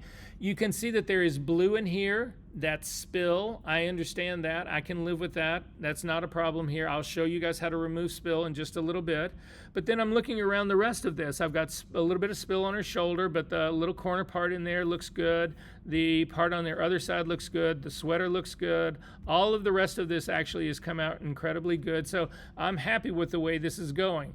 I'm going to invert it back now. I was just doing that as a check. Command I, or actually even before you do that, you could hold down the Option key and just click on the mask and see if there's any holes that are in here on her face or her whatever. Contamination.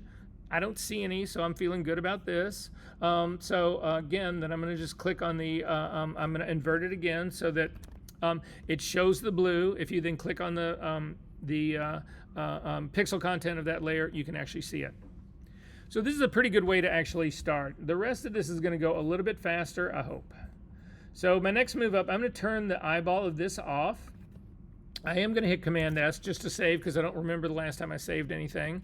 I am going to now turn on my sweater layer. So in the sweater layer, we're going to approach this in a pretty much a completely different way to actually go after this part. So in the sweater layer, what I'm going to do, and to do this, you want to leave all of your other layers off. The problem you get into when you're doing select and mask workspace is if you have two layers that are exactly the same and they're both visible, when you go into the select and mask workspace, you cannot make the distinction between one layer and the other layer because they're the same. Yes?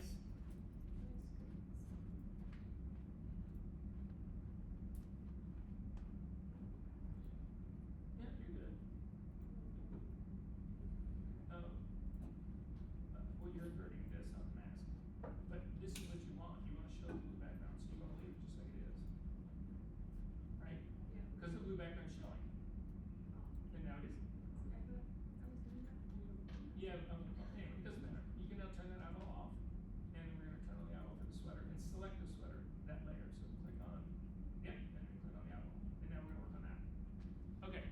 So anyway, you want to leave everything else off. Turn all the ones off underneath it. You have to turn the ones off above it or you won't be able to see it. And then we're going to go into the select and mask workspace. So again, I'm going to select my sweater. Everybody else is turned off. I'm going to come up to the select menu, down to select and mask. Click on my drop down view menu and put it on the onion skin. I'm going to do a 50% transparency on mine. It's giving me a pretty good distinction between the sweater and everything else. And you'll see, in this case, if we crank this up, you're just going to lose it because I don't have anything that's underneath it. They use this a lot when you're, well, like the example file that we did with this, where it was the profile of the girl on the beach that would allow you to see both. Again, there's no advantage for us to see a copy of this image because if we look at a copy of this image, we're not going to be able to tell what we have selected. So with this image ghosted out the way it is, I'm going to select the very top tool in the top left-hand part. This is the quick selection tool. Remember, you do not want this tool to touch the edge you want it to find. So do not paint over the edge of the sweater. You paint on the sweater side of it and let the tool go find that edge. So I'm going to click up at the very top and I'm going to start to work my way down. And I'm going to click over all of this and come back around and up to the top. Now, it helps at this stage of the game to actually zoom into this to see what your edge is like in all of this part. And you can see I've missed part of the sweater that's in the very back right here. I'm not sure I'm going to be able to get this very well with the quick selection tool, but you can try. It seems to me that when you make, because I'm going to make the quick selection tool pretty small so that it fits in that space. When you make it really small, it doesn't seem to really work all that well. So I'm going to click just to see what happens. And you can see it fucks that whole area up. I'm getting part of of the shadow. I'm not going to use the tool for this. I'm going to go after that little part with the pen tool once I build this mask. So I'm going to hit Command Z to undo that. And then I want to take a look around the rest of this. Now, another way to look at this is that if you actually click on your view menu, click on the drop down part and come down and say, I want to see this on white. That doesn't help us. Come down and say, I want to see the black and white mask. This will help us. So this will give you some idea of the real edge quality. And you see how you've got that like scalloped edge part on here? I really like this part. I think it's how the sweater really is. But look what happens. Remember I told you that you don't always want to use the Refine Edge tool. Click on the Refine Edge tool. It's the second tool down on the top left-hand side. Click on this, and we are going to make mine smaller. We're just going to run it down this edge to see if it makes that edge better. And watch what happens. So I'm just going to click, and I'm going to run it down and let go, and it makes it horrible. So everybody thinks, oh, Refine Edge, sure, I'm just going to whack the shit out of that. And nobody's looking at what they're doing. You're all looking at, I don't know, something else. Sometimes the Refine Edge tool is great. Sometimes it sucks. And in this case, it sucks. Command Z to undo that. You do not want that to happen. I'm going to look at the rest of this. The sleeves of the sweater look pretty good. What I'm worried about here that doesn't really look good is I've got a little contamination on this edge down here, but the rest of it I'm feeling pretty good about. I've still got that top shoulder again. I'm feeling pretty good about that one as well. I'm going to zip back out just to make sure it's selected all of this. All in all, I'm pretty happy with the way this thing is working. I'm going to go back up and see if I can get this on black to see what that looks like. This will just actually actually, if you do it on black and then crank this thing all the way forward, then you also be able to see the edge a little bit better. The same thing will happen if you do that on white. Again, it does those temporary backgrounds. You can just sort of see the quality of this. Look down here at the very edge. I've got a small little bit right down here of skin showing. I'm not going to try to fix that here. You could try to use the Refine Edge tool. Let's see what it looks like. Make it a little bit smaller. And I'm just going to paint over this. So it's where the cuffs actually meet. There's a small amount of skin right there. I'm going to just paint across that part. And you'll see it fucks up the sweater, so I'm not going to do that. So then I'm pretty happy with the way this thing is working. I'm going to continue to scroll down on the left-hand side, and I want to actually output this to just a layer mask. Not a new layer, not a selection, but a layer mask. And say OK. And now this has actually knocked that part out, but I need to go in and fix those little parts that I think are wrong. So I'm going to start with this area of little skin that's right in the middle. And if you take a look at the layer mask, hold down your Option key and click on it, you can see what the problem is.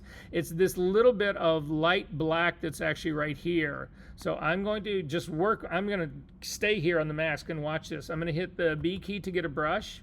I'm going to change my brush to overlay. Again, I want it to protect these edges. I'm going to make it considerably smaller.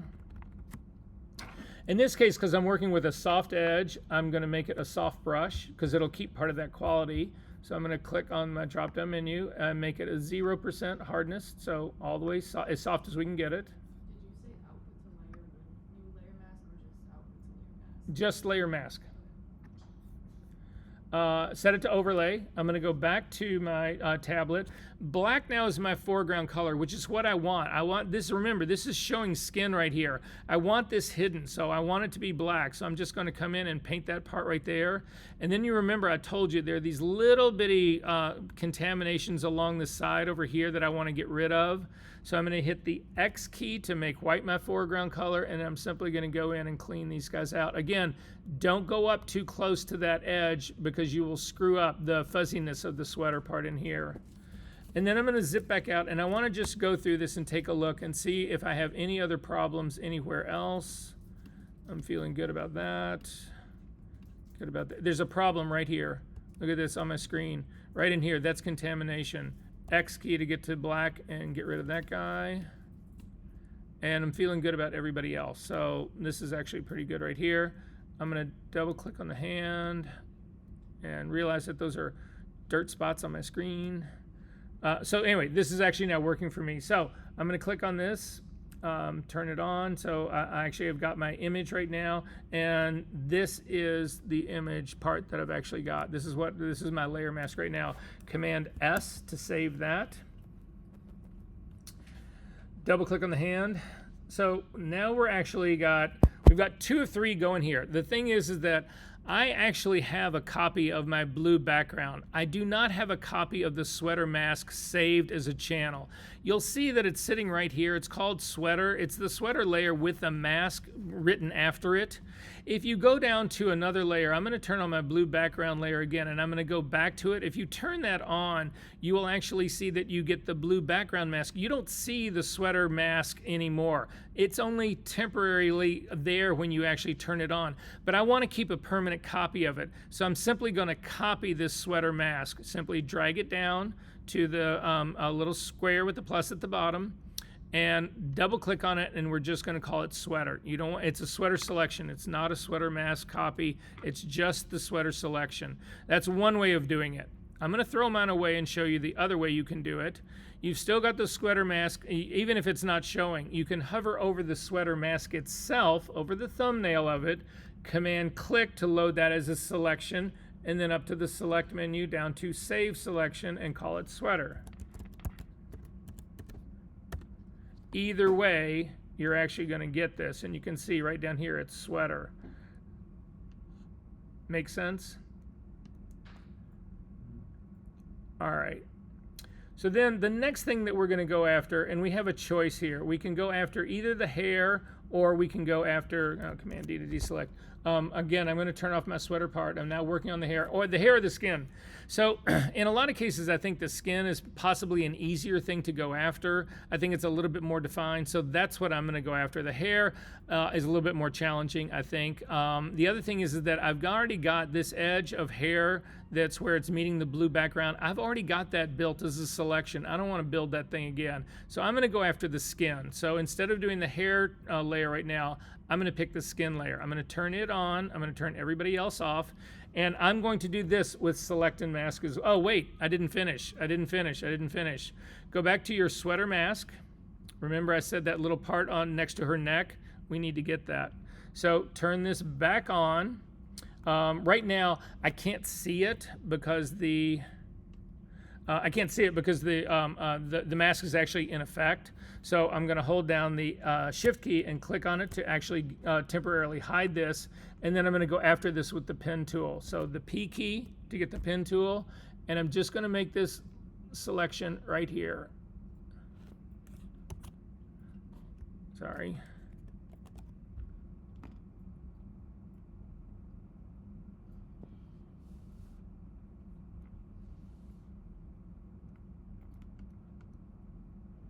Oops, that was also a mistake.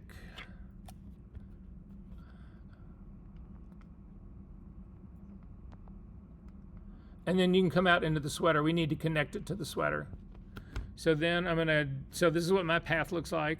I'm gonna click on my path palette, double click on the work path, and I'm gonna call it neckline or shoulder line, or I don't know, shoulder something, left shoulder.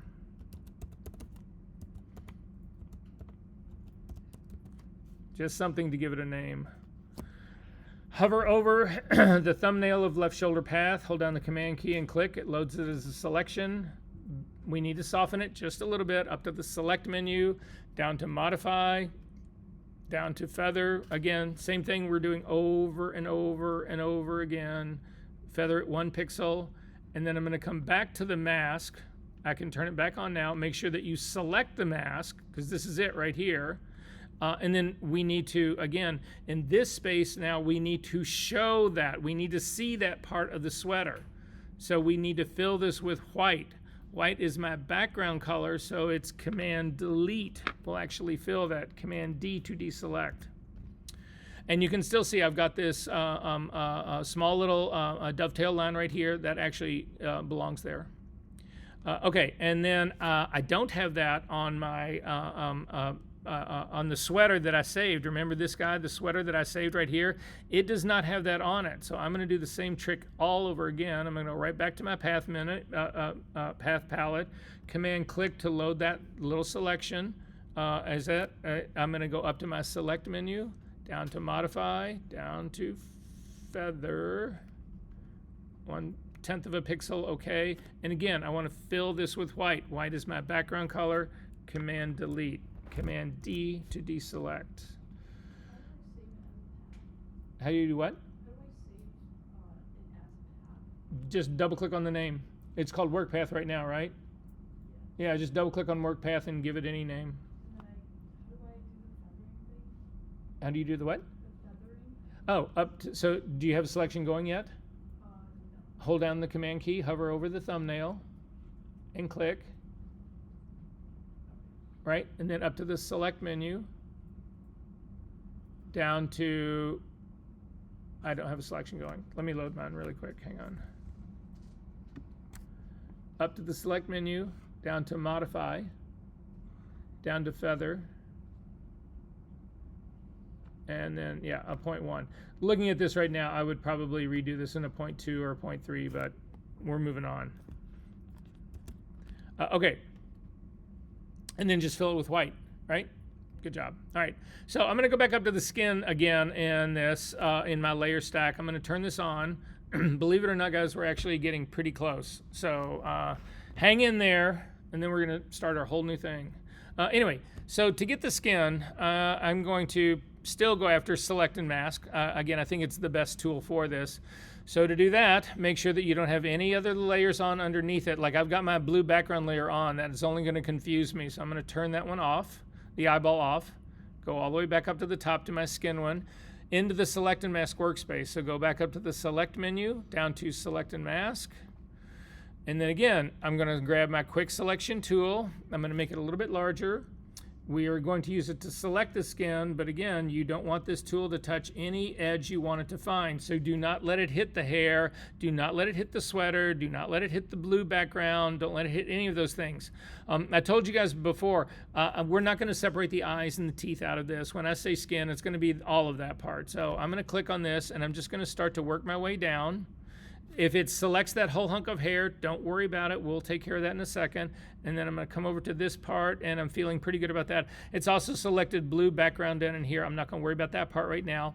To get rid of the most of the hair that it's selected, you want to hold down the Option key, and you'll notice that the little icon in the middle of your quick selection tool changes from the smallest plus that Adobe has ever made to the smallest minus sign that Adobe has ever made. You can't even really tell it's happening, but you want to then click on the hair and come back up. You also want to come across the top, and this is where being on the pasteboard really helps, because you can get this quick selection tool out over so that you're just using the very edge of it to make that selection. So this is where I'm basically going to start with this guy, and then I'm going to come in and take a look at this. I'm going to take a look at the edge that's on this side over here on the hair. So I'm looking at the right side now. We'll worry about the left side in just a second. So I am going to see what the Refine Edge tool does on this. So the second tool down on the top left-hand side, and I'm going to make it a little bit larger, and I'm just going to start running it down, and I'm not going to go all the way down. I'm going to go from here down to her eyebrow, and you can see it's just awful what it does. So I'm going to say Command Z to undo that. That didn't help me at all. I am going to see what it does on the other side though, up here at the very top. So at the very top area of her hair up in here, I'm going to run the tool across that and see if I like what happens better. Now this tool seems like it's also really, really hard to me, and the problem that I have with this, if you click on this drop down, you'll see that my brush here is a completely hard brush. I'm going to actually take this all the way down to a completely soft brush, and I'm going to try that again. Command Z to undo it. Before I do this, you'll notice up at the very top of this that you actually have a thing that says Refine Hair. If you click on that, you can see what that does. And for me, it doesn't do anything that's around this edges right here. It screwed up something on the outside. I don't really care about that. But I don't feel like this really helped me right here. If you want to see what your edge really looks like, take this and make it a black and white. So click on your drop-down view and come down to black and white. And then you'll see this is what it did. If you hit Command Z to undo that, it's not going to undo that. Oh, wait, my view, I need to get rid of my view to get my view to collapse again. Command Z to undo that. And so this is what it's actually doing. It's not really doing anything on this hairline right in here. So I'm going to zip back out and see if it's helping me out anywhere else. So Command Z, it's only doing something on this outer edge out here. So it's not helping me out there at all. So I am going to go back to this on the onion skin. I'm going to go back to my Refine Edge tool. In the drop-down menu, I am going to make this a much softer brush so I don't get such a hard line that's going on up there. And zoom in again on this. Make my brush a little bit larger. And then in this case, I want to keep the edge of the brush. So take a look at my screen. I'm not painting like this across like this. That's going to be far too aggressive. So I'm going to hit Command Z to undo that. I'm just going to use the edge of my brush. And a lot of people will use a really large brush and then keep the edge really close, and they'll just do something like this. And that actually works a little bit better, but I still think that that's too aggressive in here. So I'm going to hit Command Z to undo that. I'm going to hit this some other way because I'm not happy with what that's actually doing there. I am going to try it down here along this the hairline down here just a little bit more. So I'm just going to run down here and see whether I like it or not. It's awful what this thing is doing. This actually looks like they are actually making this brush worse. So Command Z to do that. I'll try it down here at the very end and see anything gets helped in here. No, it's not helping me at all. Command Z to undo that part right here. And then finally, I'll try a little bit down here on her fingers, although I think that those should be pretty simple to get with a pen tool, but we'll see what it does really quickly. No, that's awful. So I feel like this is about as good as I'm going to get this part. So I'm going to go ahead again, make sure that this output goes to a layer mask. I'm going to say OK to that. And then again, it's the I can go in and do a little bit more work on this mask. So I'm temporarily going to hide it by holding down the Shift key and clicking on it. I need to rebuild this whole area that's right in here, and I'm going to do it using the pen tool because this whole area is missing. All her fingertips, this whole line down to her neckline, all of that's missing, and I need to bring that part back. So the P key to get the pen tool, and again, we're going to start right at the fingernail top. Again, don't do straight lines here. Make them organic. Even though you can't really see something going on, go ahead and put some curves and bends into this.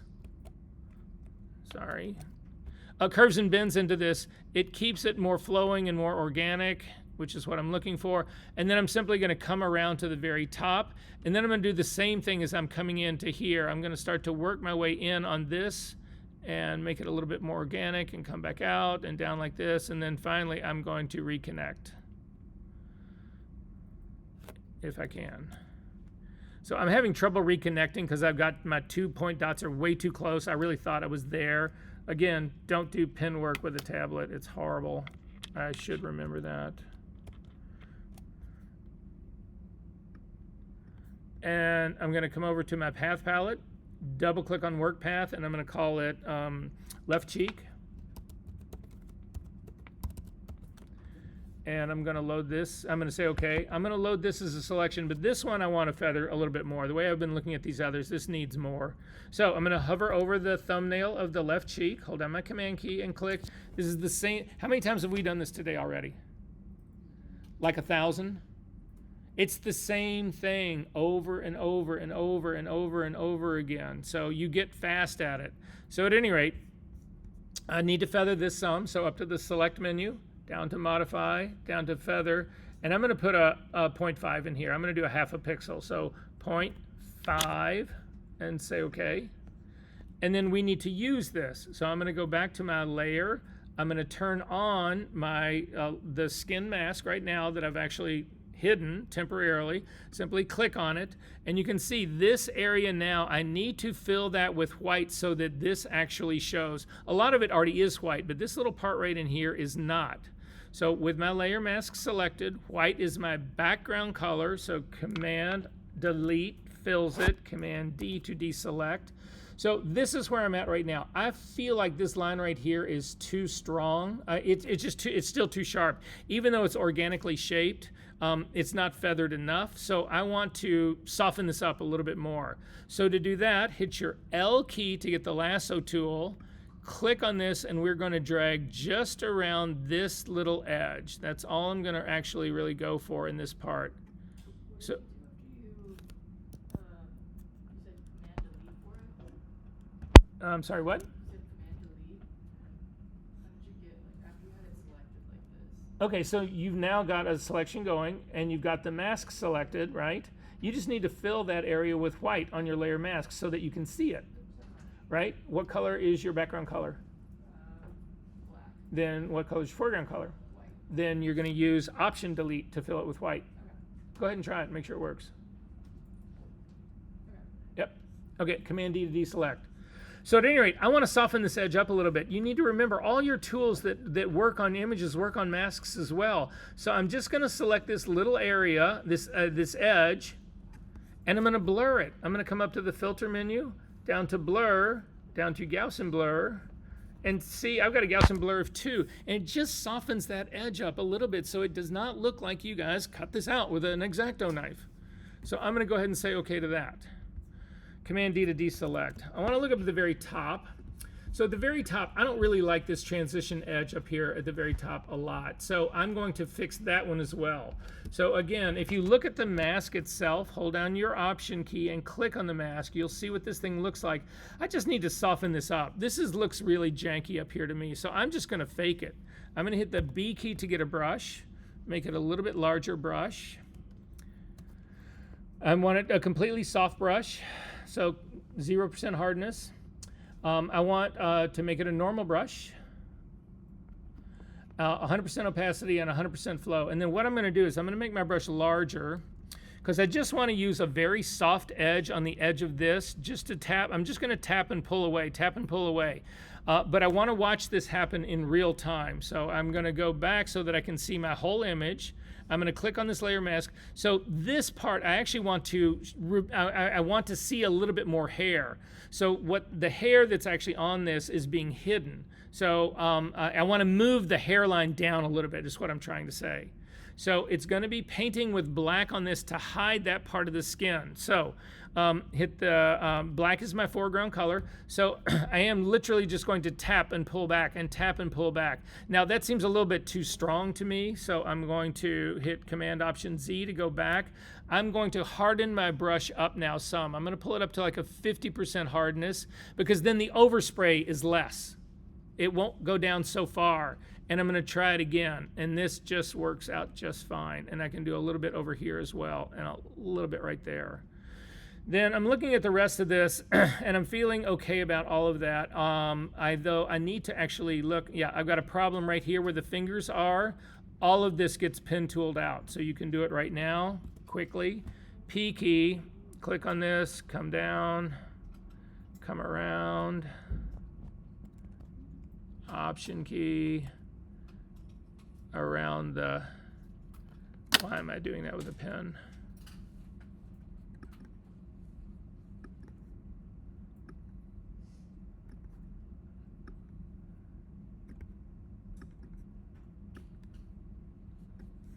And I'm going to do both the spaces back there. So you not only want to get the blue background, but you've got to go after the blue background and the sweater in the space underneath. But you should pay attention. She has a thumbnail that's showing in that. You do not want to eliminate the thumbnail. You want to keep that as part of the skin. So I'm going to just come down to this part here.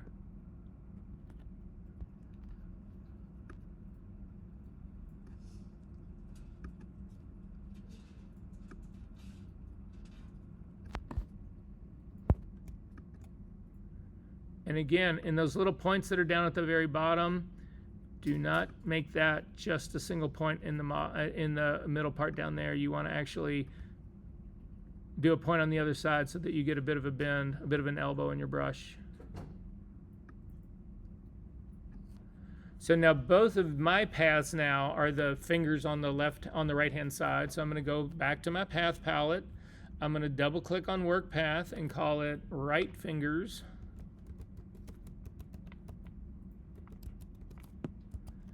And say okay. And guess what I'm going to do next? Anyone. What do I do first? Load it as a selection. Right? Hover over the thumbnail. Hold down the command key. Click. Then what am I going to do? Feather it. Up to the select menu, down to modify, down to feather. I'm going to leave it at a 0.5 pixel. Okay. Then what I'm going to do? Go back to the layers palette, go to my skin mask, and I want this hidden. This is not skin. So I fill it with black. Black is my foreground color. Option delete, Command D to deselect. Then I've got that same little weird patch that's over here, but I've already selected it. See the little bit of sweater that's on the other side? Go back to my path palette. Remember, I called this left shoulder. Hover over the thumbnail for left shoulder. Command click loads it as a selection. Up to the select menu, down to modify, down to feather. I'm going to hit this. I'm going to leave it at that 5 pixel. I should have done that on the earlier one, but anyway. I'm going to come back. This is now still on my skin mask. This should not be showing, so I'm going to fill this with black. Black is my foreground color. Option delete, Command D to deselect. I'm going to zip back out. I'm going to take one more look. I'm going to hold down my Option key and click on the mask, and you can see I've got a problem right here. Her eyeball is actually showing. So I'm going to zoom into that. I'm going to hit the B key to get a brush. Normal brush, 100% opacity, 100% flow. Make sure it's a completely hard brush so that you don't overspray. Hit the X key to make white your foreground color and knock that out. Double click And, ooh, there's one problem that I got right down here, and I don't, oh, no, that's actually the part that's by our shoulder. That's what I just put in. Command S to save your work. So, and then let's see how we have done. Click on this. I didn't get the whole area of the blue that's actually underneath here that I actually do need to get. So if we take a look here, I'm surprised that that actually didn't get that picked up, but it didn't. So zoom into this area over in here. So what I need to do is finish this whole edge that's right here. I've already got a selection of this. It's actually sitting right here in my blue background. So we're going to do the same trick that we did for the temporary shoulder. I'm simply going to hover over my blue background channel, hover over the thumbnail, command click. It loads this area as a selection. And then I'm just going to paint in here. So hitting the B key to a brush, I'm still painting on my skin layer because I need to hide this blue background. So I'm going to hit the X key to make black my background color, and I'm just going to paint this in. Command D to deselect. There's still some janky stuff in here from the selection, so I'm just going to kick that out with a brush, and I'm done.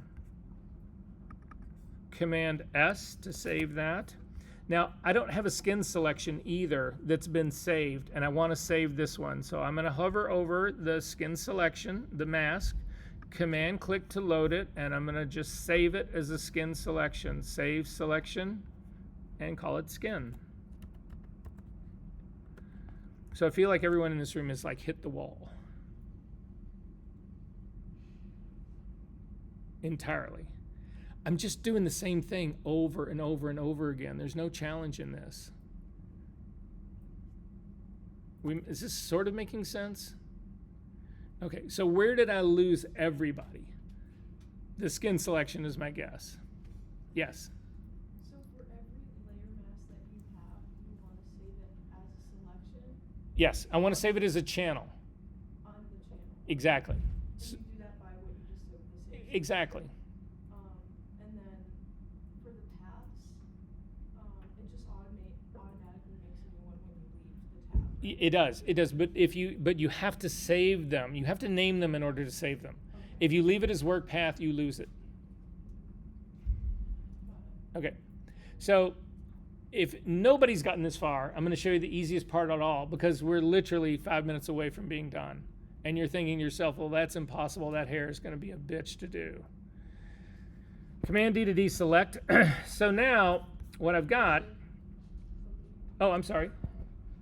Oh, sorry. So again, you're going to be able to watch the video of this. And again, this is not your homework. So how far back are you? I'm sorry? A few steps. Okay, so we can do this. I'm going to finish this right now. We're going to take a break, and you hang back for the break part, and I will walk you through the rest of it, okay? And anybody else who might be that far back. Okay, so what I've got right now, I'm going to go down to the hair channel, and I'm going to click on this. So in the hair channel, if you take a look, I'm going to show you my whole channels palette now. So I'm just going to drag it up out of this and see what I've actually got in here. So I've got my RGB channels, which we all know.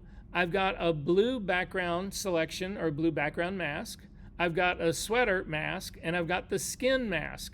Now, if I were to take a mask of or a channel of this entire image and subtract all three of those things from it, wouldn't I end up with what was left? Wouldn't that be the hair?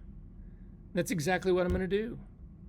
So to create a new blank mask, blank channel, you simply click on the plus at the bottom. It creates a new one for you. They call it alpha. These are called alpha channels. So they just name it alpha 1. I'm going to double click on it and I'm going to rename it hair. And then I'm just going to go through these one at a time to subtract this because I want the hair to show. So I'm going to invert this to be white so that I've got a white hair so that the white area will show the hair. So Command I just inverts it. Then I'm going to load the blue background right now as a selection. So I'm just hovering over the blue thumbnail. Command click loads it as a selection, but I still, again, I didn't pick the blue background channel. I've still got the hair channel as the one, but I have an active selection going on here, and I just fill it with black. Black is my foreground color. Option delete. Command D to deselect. Now I'm going to do the skin the same way. I'm going to hover over the skin thumbnail, Command click, loads it as a selection. I'm still working on my hair layer here, so I just want to fill this selection with black. I want to hide the skin. I only want to show the hair. So I'm going to hide the skin. So again, fill it with black. Option delete. Command D to deselect. And then finally, the sweater. I want to hide the sweater in this. Hover over the sweater, hold down the Command key, click to load it as a selection. I'm still working on the hair layer. I want to hide the sweater, so Command delete fills it with black. Command D to deselect. Now, for the most part, this is actually pretty clean. You'll notice that there's a couple of these little transition lines here, these dovetail lines, and I want to get rid of those guys here. So I'm just going to grab the B key to get a brush, make sure it's a completely hard brush so I don't overspray anything, and I'm just going to get rid of these.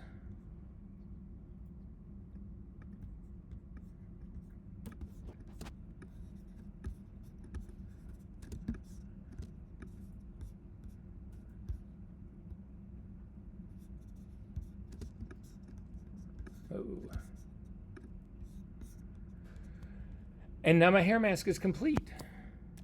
So I'm going to double click on the hand. I mean, that's how hard it was to make the hair mask. But it's all based on the channels that we've already made. How many of you guys tried to rebuild this hair on the other side? Most of you, when you tried to do it, you failed miserably, but you already had it. You had a beautiful one in the blue background channel, and then you didn't use it. So I'm going to Command click on this to load the whole hair selection, and I'm going to come over to my hair mask, and I'm going to add it as a layer mask. And turn off my skin layer, and this is now going to be my hair. So I'm going to turn on my 3 selection layers here. So this is my composite here of all of those various channels in here. I would hit Command S to save that. You can see I do have a dovetail line that's going along here. This is to be expected. You're never going to get this perfect. That's part of the reason of this whole exercise. But this is incredibly, shockingly close to being really, really, really good at this. So some of you have at least a couple of selections made, because I want to show you the real reason that we are doing all of this, and then I swear to you, we will take a break. So I'm going to put my channel mask back. The easiest way to get your workspace back to the way it was is simply to reset it. Up to the window, down to workspace, down to reset your workspace, and it goes back to the way it was. But now I want everybody to do this, because everybody in this room has enough selections to actually do this. Double click on the hand. You've made enough in this, I know you have. So select your very top layer at the very top, which mine's going to be the skin layer. I'm going to go ahead and turn on my copy of my new version so that I've got a full image that I can really look at. But I'm going to come down here, and does everybody have the blue background? Did everybody get that far? Yeah? Okay, so hover over the thumbnail of the blue background. Don't select the channel, just hover over the thumbnail, hold down the Command key, and click. It will load it as a selection. Then come over to your layers palette. We're going to add an adjustment layer on that. So if you click on the adjustment layer, the icon that's a half circle, half white, half black, come up, and we're going to put a hue saturation curve on that. And you will notice that because we had a selection going, it puts the layer mask on for you automatically. Did that work for everyone? So does anyone not have a hue saturation layer? Because I want this to be worthwhile to you. I want you to think, Jesus Christ, we've gone through 2 hours of this shit and I don't have anything to show for it.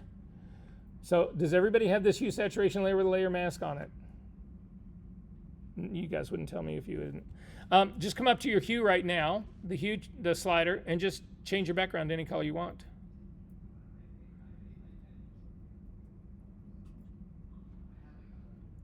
I'm going to keep mine kind of limey. Then come back over to your channels palette and let's select the sweater. So hover over the sweater channel that you made, hold down the Command key, load it as a selection. Back over to your layers panel, we're going to add another hue saturation layer on top of that. So click on the little circle, black and white icon, another hue saturation layer on top of that. And now at this stage of the game, we're actually going to grab the hue slider again, and we're just going to change the color of the sweater. Fucking do that in your previous work. You can do this all day. You say to yourself, oh, well, the sweater is, I don't know, it's like way too intense. Grab the saturation slider and pull that down so that it makes it a paler one. Oh, I want a pale pink sweater. Go in and take a look at this. Find the lines find how bad that actually was. This thing rocks. Is this making sense to everyone? And I had a hue saturation layer, but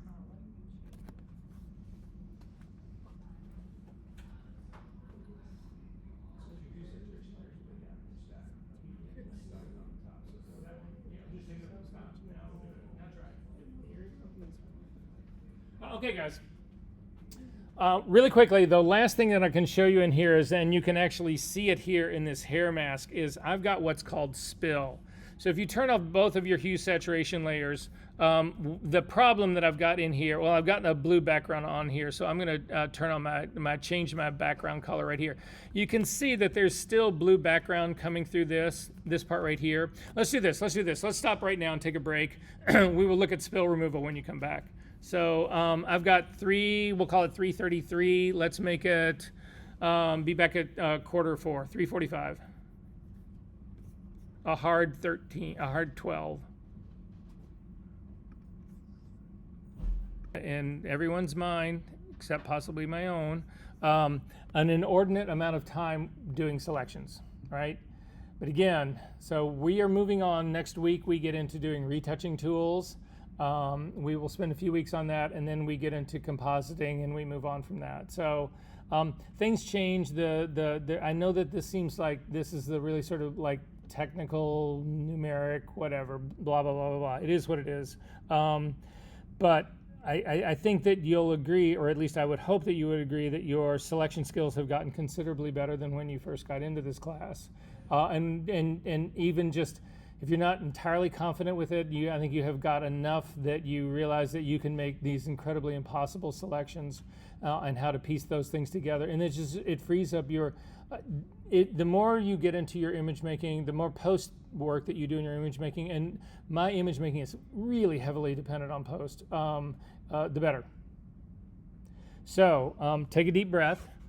I want to stay with this image one more time because I do want to show you how to remove spill. This has got nothing to do with the selection. We're gonna make this a whole lot easier right now. So to do that, what I'm going to do is I've got these hue adjustment layers. I want you to, if you've got them, turn them off, whatever. I'm just going to throw them out of the way. What I want to do is I want to treat this as just a simple knockout. I want to show you what the figure looks like just on a white background. So we can do that part because I've got pretty much the knockout is sitting right here in this blue background. So to show you how I'm going to use this first, we are going to make another copy of this new version. And so I'm just going to click on my new version all the way at the very bottom and Command J it to make a new copy of it. And I'm going to drag that all the way to the very top. So just start to take it to the very top. You'll notice you'll get a little blue line that happens up at the top. And then you have to keep like hitting it harder and harder and harder. A lot of times you'll have to bounce it around a little bit to get it to go all the way to the top. But now I've got a new version that's sitting on the very top. I'm not worried about these the separate selection down part anymore. We're moving beyond that right now. We're going to get into something that's actually really called spill removal. So I want you to rename this new version copy spill removal.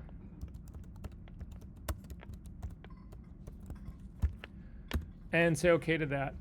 Then I want you to select the layer that's right underneath it, because what I want to do is I want to put a background underneath this thing. Yes? Are we making a new copy of all of our layers? Nope. Nope, just one copy of new version. Go all the way down to the very bottom, the one where we actually retouch the hair out. Okay, and then drag it all the way to the top. Okay, so then select the layer underneath it because I want to put a white layer underneath the one that I just put up at the very top. So if you select the one underneath it, then you can come down to the Add Adjustment layer. So again, the circle, half white, half black. Click on that, and you're going to come up and you're going to pick Solid Color. And it just adds a solid color layer for you. In this case, I want it to be white. So in my case, mine's black. It's always based on the foreground color. But if you hover over the foreground and background colors, you'll see that you get a little eyedropper that'll allow you to sample. It's just a fast way to get to white. So I'm going to click on that, and you'll see white is now my color, and I'm going to go ahead and click OK on that one. So now I've got a white that's underneath it, but you don't see any difference because the spill removal layer that's on the top does not have a layer mask on it.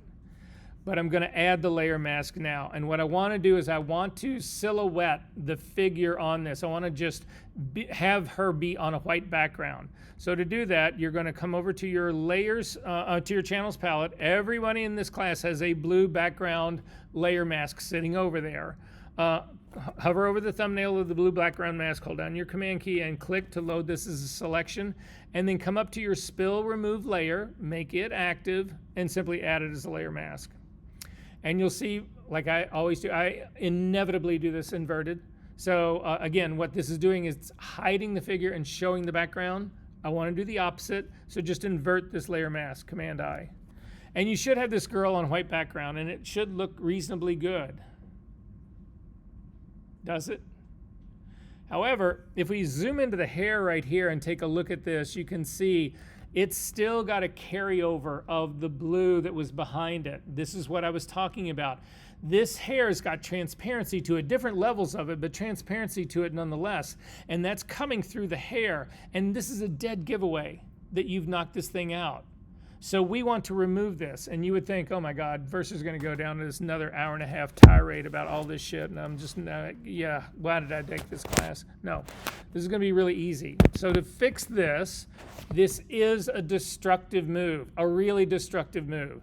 But we're doing this on a copy of that new version. So if it all heads south, we still have got the new version that's sitting right down at the bottom. We're not losing anything. So you can be destructive on layers that are copies that don't matter. As long as you've got the protected ones you've never touched at the very bottom, you can destroy stuff, which is what we're going to do. So we are going to pick this layer, the pixel content of this layer. You want to pick that. So make sure that your brackets are around the pixel content.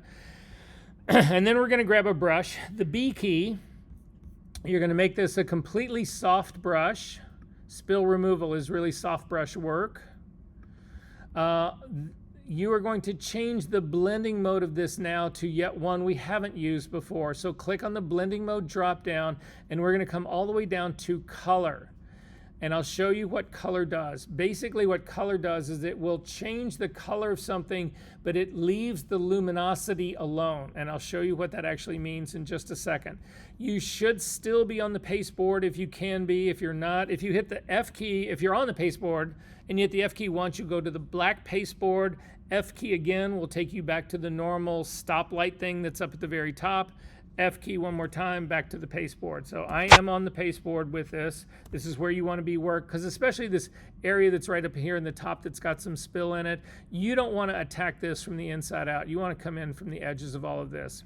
So I'm going to make my brush a little bit larger. And then what you want to do is you want to sample the color of what you want the hair to now be. I don't want this hair to have this blue in it. I want the hair to be neutral, which is the color of her skin. You could click on the foreground color picker, click on it, and then sample a color of her hair. It's going to be a very lightish kind of gray, and say OK. That's a pain in the ass to do. A better way, and you'll see it actually made that foreground color, that sort of like light gray. I'm going to, instead of doing that, if you hold down the Option key, you temporarily get a color picker. And so when that happens, anywhere you click now, it will sample and it will give you that color. So come over her forehead and click and sample, and you'll see you get this circle, and it shows you the bottom half of the circle is the color you have currently. The top one is the color you just picked. Now, you don't have to stop. You can actually move this thing around. So you could come back over into here, or you can come up into this area right in here. You can refine what color you really are trying to pick.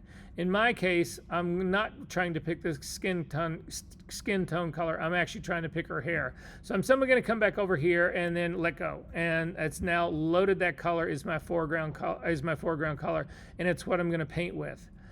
But now I want to show you this really quickly. I want everybody to do this really fast. If you then, again, with your color blending mode set to normal, to color for the, if your blending mode for your brush is set to color, you will then, it will respect luminosity. Look what happens if you paint across her face. Just come down across her face. And you can see what it's doing is it respects the luminosity under this. So you don't lose the detail, you don't lose the tonal shift in this. What you do is you actually change the color. So that's what's happening here, and that's what we're going to use to leverage to remove the spill. So I'm going to hit Command Z to undo that, and instead I'm going to paint this on her hair. So when you're doing spill removal, do not make the mistake of working from the inside image that's good to the outside. You want to go the exact opposite direction. You want to work in this area out here. You do not want to change hair that does not need to be changed. So people will do this. They'll come in and they'll just whack the shit out of this. That is wrong. You are changing all of the hair that doesn't, you're changing the hair that needs to be changed, but you're also changing a lot of the hair that did not need to be fixed. And that will end up making your image look artificial. So I'm going to hit Command Z to undo that. All I'm going to do is start to work my way down here and paint to remove this.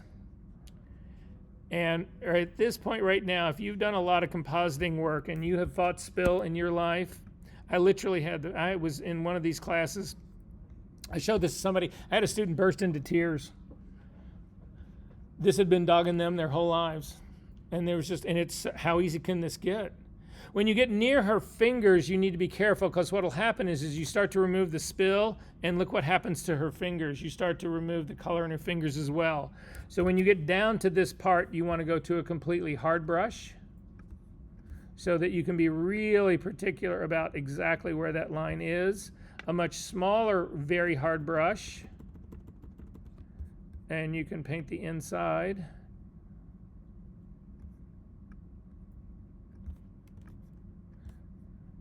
Even smaller. We've got a selection of this. We could even load this area as a selection. And then finally, the hair that's on the other side. Larger brush. See that little piece of purple that's up there? That's actually a sensor mistake, but you can get rid of it. Double click the hand. We've got one more part that's over on the other side on the top of her shoulder. So again, with my brush, B key, I'm going to hold down the Option key to select a sample. It's going to be white, and then I can just run it across that top line right there. When I get to the yellow part, hold down my Command key, the Option key, and sample the yellow, and finish doing that yellow part right there. Double click on the hand. Look at this. How ridiculous is this? So you may feel really you may feel really beat up today. This will get you hired. And not in some hack, minimum wage, cheap, shitty sweatshop. Questions about any of this? All right, I want everybody to hold down the Shift key and click on your layer mask, and you will see what just happened. This is a destructive move. The mask is controlling what we see, so we don't know this is going on. But this has completely obliterated this. And the reason I say to do this is that this is where you need to check to see what you have missed. So if I come up here to the top and look, all of the small hair in here is actually, I hit all of that, but look at this edge right out here. I have missed hair right here. I can still work on this. So I'm still working on this layer. I'm still got the B key. It's still set to a color blending mode. I'm going to sample the color of her hair again, Option key to click, and then I can continue to work down in this area in here. If you feel like this is wrong, you can actually hit Command Z to undo that. You can sample the color directly here and then continue to paste this down. You'll never see it in the mask. I mean in the final composite. Like this area right here has been missed. This area right here is missed. That's missed. Small little area right in here has been missed.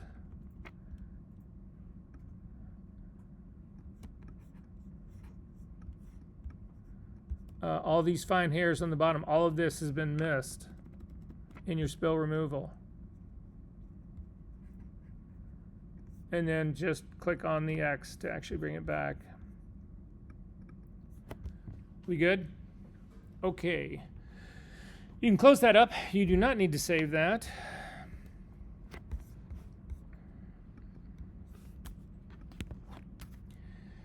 So the rest of this is going to go faster, and it's got far fewer steps in it. So hang in there with me.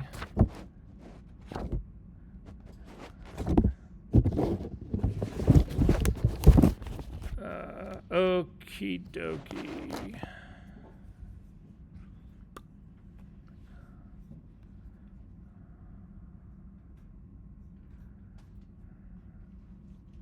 Actually, before we do this, I want to show you just a couple of past projects that were done for this class. In the assignments that happened for this week, if we take a quick peek at those. If I can get if you've got your browser, let's go just take a quick look at it. It's session 5 we're in right now. And you'll actually see in session 5 that you're going to do a knockout. We're going to look at how this is done really quickly. But there's this written final project proposal. So if you take a look at this written final project proposal, that's why I'm showing you these keepers right now. All it is 2 paragraphs. So the first paragraph is the concept of your proposal, what you're planning on doing. The second paragraph is the logistics. I'm going to go in the studio and shoot this first, and then I'm going to do that, blah, blah, blah, blah. That's what this is all about. It's very simple. Doesn't take much. So you can just read through this to get the idea of what you're trying to do. So this is the way that I feel about final projects at this stage of the game. I simply want you to start thinking about it now. What your final project is supposed to be is things that you've learned in this class that you can apply to your work, not some abstract, not my work, not somebody else's work. I want you to hopefully take skills that you've learned in this class and apply it to stuff that you can use in your own work for your own portfolio. That's what I want to see. It should be your work. If you only shoot people, don't do some fucking food project, it will not help you. I want whatever you do in this class to actually work for you. So I am really pretty loose in how you interpret that part, but I'm hoping that you see it that way. Does that make sense to everyone? Okay, so I'm going to show you some examples of that. So the other thing about this is that this is week 5. We're going into week 6. We're only halfway into the semester. Whatever you put in this, I am not going to hold you to this. I'm not going to say, well, you said you were going to do beauty and now you're shooting food. No, that's not how this works. Your idea can evolve. What I don't want to have happen is I don't want you to wait till week 13 and decide you're going to start your final project and get it done in a week. The longer you have time to really try to think about this and articulate this, the better off it'll be. We'll look at some of your first ones. We'll actually show at some point, I'm not going to show anybody your written ideas, whatever, but once we start sort of like around week 10, 9, 10, somewhere in there, you'll actually start bringing sort of like Pinterest boards of what you're thinking about doing that are that can articulate what you're trying to get to, possibly in a more obvious way. So that'll happen, and at that stage of the game, you'll start to get feedback from the class and from me about, oh yeah, this is, maybe you should think about this or what. Does that sort of make sense? It's the process. So again, this is the first salvo in this. Be serious about it, but this isn't like this really onerous thing. The one thing about doing these sorts of things when you're talking about images, it always helps to show images. So spend a little bit of time doing some research. So if you say, yeah, I'm really looking to do this, really highly saturated color, blah, blah, blah, blah, blah, find some stuff that really sort of like reflects that kind of idea. It just makes it easier for everyone. Does that make sense? Questions about this? All right. I'm going to show you just a few really quickly keepers, stuff that actually has happened in this class. I'm not going to show you a ton of them, but just to sort of give you some idea of the variety that you, just so that you feel comfortable in possibly doing something that you might not think would apply.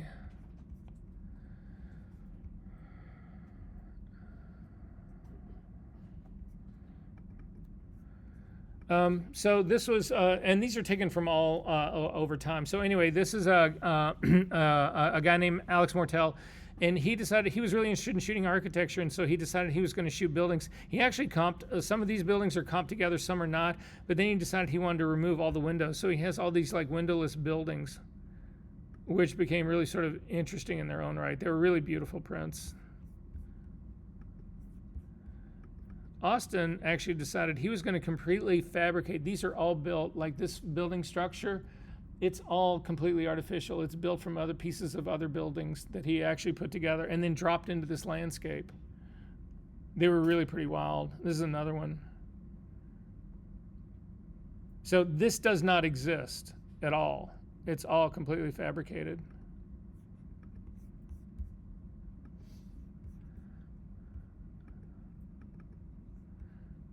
These were really beautiful. This was Ava. Did any of you guys know Ava? I mean, I think she graduated maybe last semester. I didn't know if any of you guys had bumped into her, but these were stunningly, these just incredibly beautiful flower, sort of like motifs, mosaics kind of things. She printed these really big. So this was her manifest project. They were really stunning. Sean, this is really conventional stuff, so this would be compositing. So he would take this image, and this was then he would shoot this in the studio and then composite it together. It's pretty straightforward. So obviously that kind of work is a possibility to think about. Devin, this guy did the strangest. I mean, this guy was just so committed. So this, I'm going to go ahead and open this up just so you can see it. Devin found his local fire station and convinced them that he could shoot an interior of the ambulance part of their EMT, you know, whatever that, you know, the thing is that comes to like rescue you. And he shot this just interior. There's nothing in the interior at all. And then all of the but he was so nuts about this stuff. All of the rest of this stuff, these are all individual shots. So the shot of the guy with his arm around the girl, the guy was shot separate from the arm around the girl.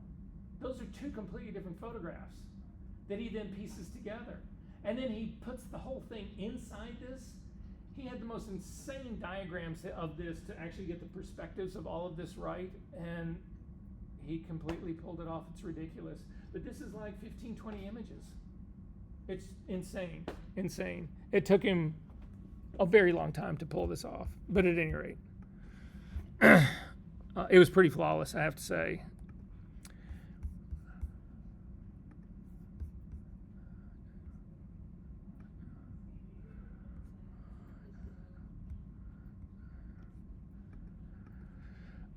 You know, guys, you guys know the moose, the big moose that's out there. This is the guy who shot it, Jacob Watts. You can't really see these, so I'm going to pull a couple of these up, or at least one or two of them. But Jacob was a really socially conscious photographer, and he was really into exploring. This is not a really, this is a really hard one to see. Hang on one second, I'll show you one. It's a little bit more obvious. He wanted to explore sort of children and war and, subject matter along those lines. And so this is what he did. They're composites. There's a lot of compositing, but there's also a lot of really heavy manipulation in the photographs. There's a lot of degradation in the photographs. There's a lot of stuff that was being scraped back away from it, all that kind of stuff. And he made these like beautiful, like, I don't want to call them propaganda posters, but clearly images that were thought-provoking.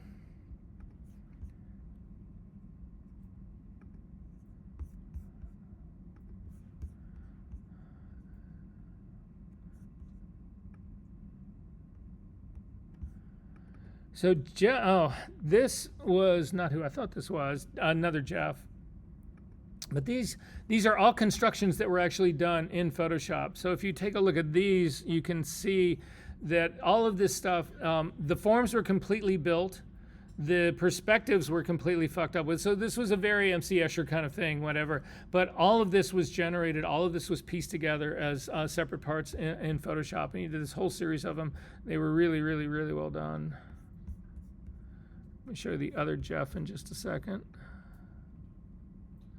Yeah. So these were some of the most interesting things that I've ever seen done in this class. So this Jeff, he took pictures out. He was really interested in doing like landscape stuff. He took these pictures out, and then he he went into the studio And he made these forms out of sheets of foam core. So the sheets of foam core are about like this, sort of. And then he would cut them and then bend them to actually create these forms. And then he took his images and he cut apart his images, his landscape parts, and remapped them into all the folds that exist on this. But when he did that, he also then had to reshadow all of them to give this dimension. So like all of this part right here was made darker, and this was made light. That was all done in post. These things, and then he printed them the size of that whiteboard. They were stunning. People were clamoring for this shit. People were wanted to buy the shit off of him. Like faculty was trying to buy the stuff from him. They were stunning. Anyway, a couple more and we'll move on.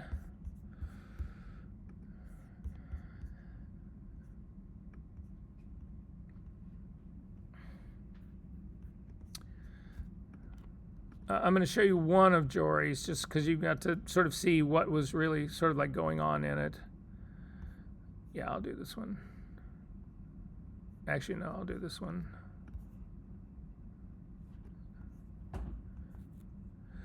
So you see it, and it looks like it's an interior. So this was actually done in the what used to be the Johnson & Johnson building, that sort of really brutal fascist building that's like at 900 South Michigan Avenue, Brown. It's a hotel now, I think. Anyway, it's where Johnson & Johnson Publishing came out of. And the interior of it, Columbia bought the building. It had been on the market. Columbia bought the building, owned the building, and for a while, students could actually shoot in the building. They don't own it anymore, whatever. But they had let this building sit like forever, and it was like a throwback to the 1970s, the offices. So this is one of those throwback scenes of the office, but this is what it looked like when she started. This is what her photograph was of this space.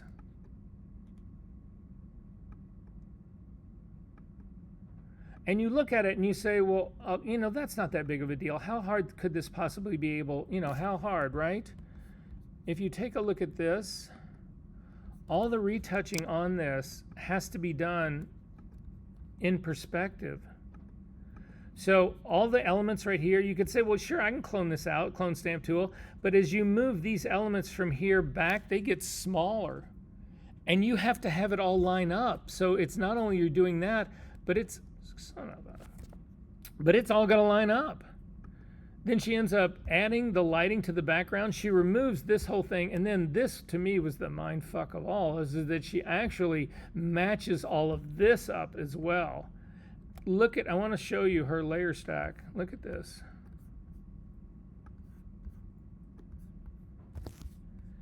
These things just continue to open up endlessly.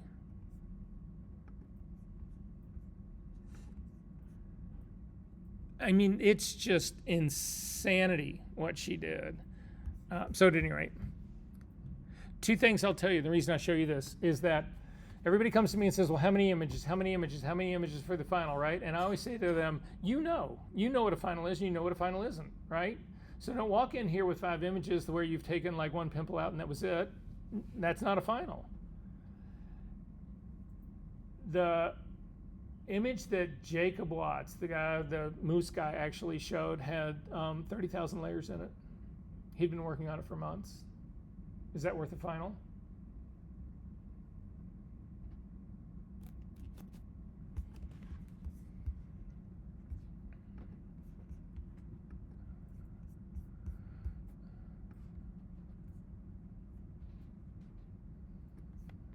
One last one I want to show you really quickly.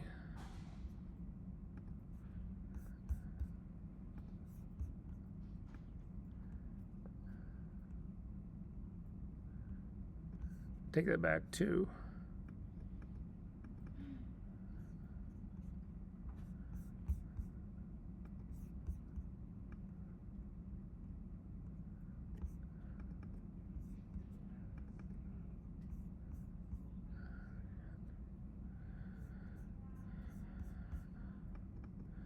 So this was a graduate student here. A few grad students have actually taken this class. And he was really into serious doing landscape stuff. And this was his image.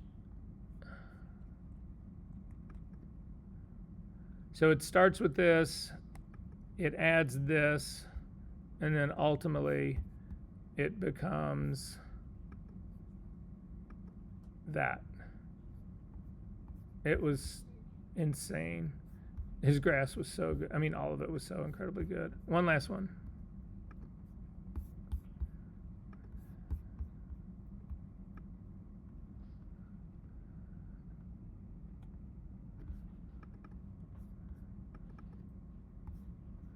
So this is kind of that sort of like what everybody sort of thinks about in this sort of stuff. So this is the before and after.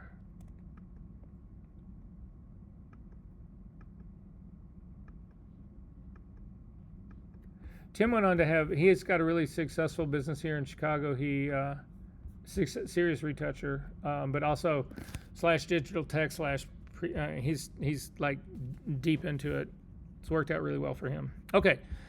Any questions about final project? Are we good? All right. Final thing we're going to do, guys, is if you can go to your session 5 files. I think it's in session 5. Let me check and make sure. Yep. So go to your session 5 files. Please do this with me because this is going to be how you actually, you're going to need to know how to do this method to actually make a part of your assignment for this week. Your assignment for this week is really pretty light. It's only to take a single image and knock it out 3 different ways. We're going to look at all 3 ways. We're going to do it with these images right here so that you guys can understand how to do it all. You're also going to end up having an action on your computer that will allow you to do this over and over and over again. So again, I need everybody to do this with me, please. If you've got XMP files that are, so what I'm looking at is, again, in our session 5.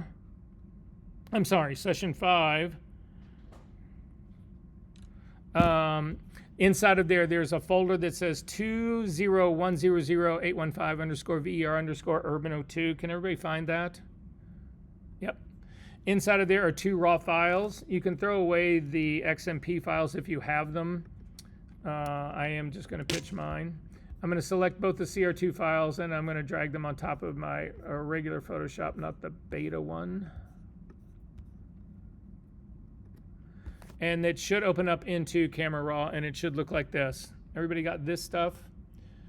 So this is what I normally do. I shoot a lot of green screen and I shoot a lot of fashion on it, and that's what this is right here. So we are going to bang through this pretty quickly, how I would set this up, and then we are going to actually knock her out in 3 different ways. So again, please do this with me so you know how to do all 3 of these methods, because this is going to be exactly what I'm asking you to do in your homework. So to start off with this, I don't have a custom profile for this. I could build one really quickly, but I'm not going to right now. You guys already know how to do that. I am going to white balance it though. So to do that, you come over to the color palette on the far right hand side and click on the little eyedropper tool, and then over to the color card. And again, I picked the gray patch that's right next to the red to white balance this. If you click on it, you'll see that it actually changes it to something much more pleasant.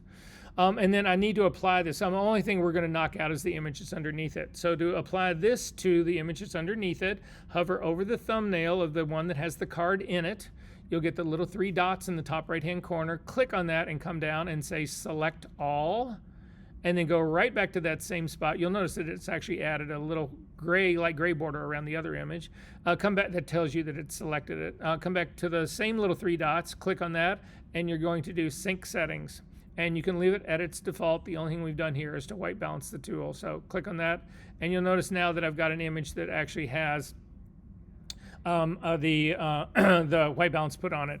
And I'm going to open this one alone as a smart object. So down at the bottom, click on Open Object. And this is where we're going to actually start. I'm going to double click on the hand here. So now I've got a smart object here that's actually got my raw data in it. If I double clicked on this to open it back up in Camera Raw, here's my raw data. I can reprocess this. I can do all of that stuff. So this is the way I want to work with this. However, ultimately when we do the knockout of this, we're going to put this on a white background. I'm going to want to remove the spill. So I need a layer that I can actually paint on, and I need something I can destroy. I need destructive, just like what we just did. So to do that, I'm going to make a copy of this, Command J, and then I'm going to rasterize this copy. I'm going to turn it into a normal layer. You see it's got that little smart object icon in the lower right-hand corner. I'm going to get rid of that. Come up to the layer menu, down to Smart Objects, and then down to Rasterize. That's one way of doing it. You could also come down to Rasterize, down to Smart Objects. It's the same thing. Photoshop and its infinite wisdom. So this is now going to give me both of those. This gives me a protection. I've got my virgin that's got all the raw data in it, but now I've got something I can also work on to destroy and remove spill and all that kind of stuff. Everybody good on this part so far? All right, save it. Up to the file menu, down to save as, and again, I'm throwing mine in my TOS folder. That'll be good. Okay, perfect. So how many people in this room use actions? 2 people, well, 3 people. That's going to change, 3.5 people. Actions are what you use to, if you do anything in Photoshop, the same thing over and over and over and over and over again, you build it into an action so that you don't have to do all that work over and over and over again. You click one button and it's just done. And so we are going to build an action that's actually going to help us remove this background. So to do it, you need to click on your actions palette. So you'll see right next to your history, there's a tab that says actions. Click on that. Now, if you take a look at my actions drop down, I've got a whole lot of groups in mine. If you've never done actions before, you're not going to have a whole lot of groups in yours. You are going to have probably only default actions. That's fine. If you really get deep into actions, in order to keep them sorted, you can have like retouching actions, and you can have like processing actions, and you can have like output actions, and you can have a whole different, so anyway, that's what people do. If you want to do groups, you click on this little icon at the bottom that looks like a folder, and it'll open up something up, and you can name it, and blah, blah, blah. We're not going to do any of that. We're just going to actually build it in the default action group. So I'm going to open mine up again. To do it, if you look at the little hamburger, the little 3, whatever they call the menu item that is to the right of the tab that says actions, click on that, and a menu will fly out, and you want to pick new action. So what, and we're going to name this action, and I'm going to call it 0 selective color. So 0 SEL color. It just describes what it's really going to be. And in my case, I've probably got 1,000 of them in here, so I'm going to do mine as number 9. You don't need to add the 9. I've just got so many of these. Oops. It just keeps it separate for me. Okay, and then I'm just going to click record.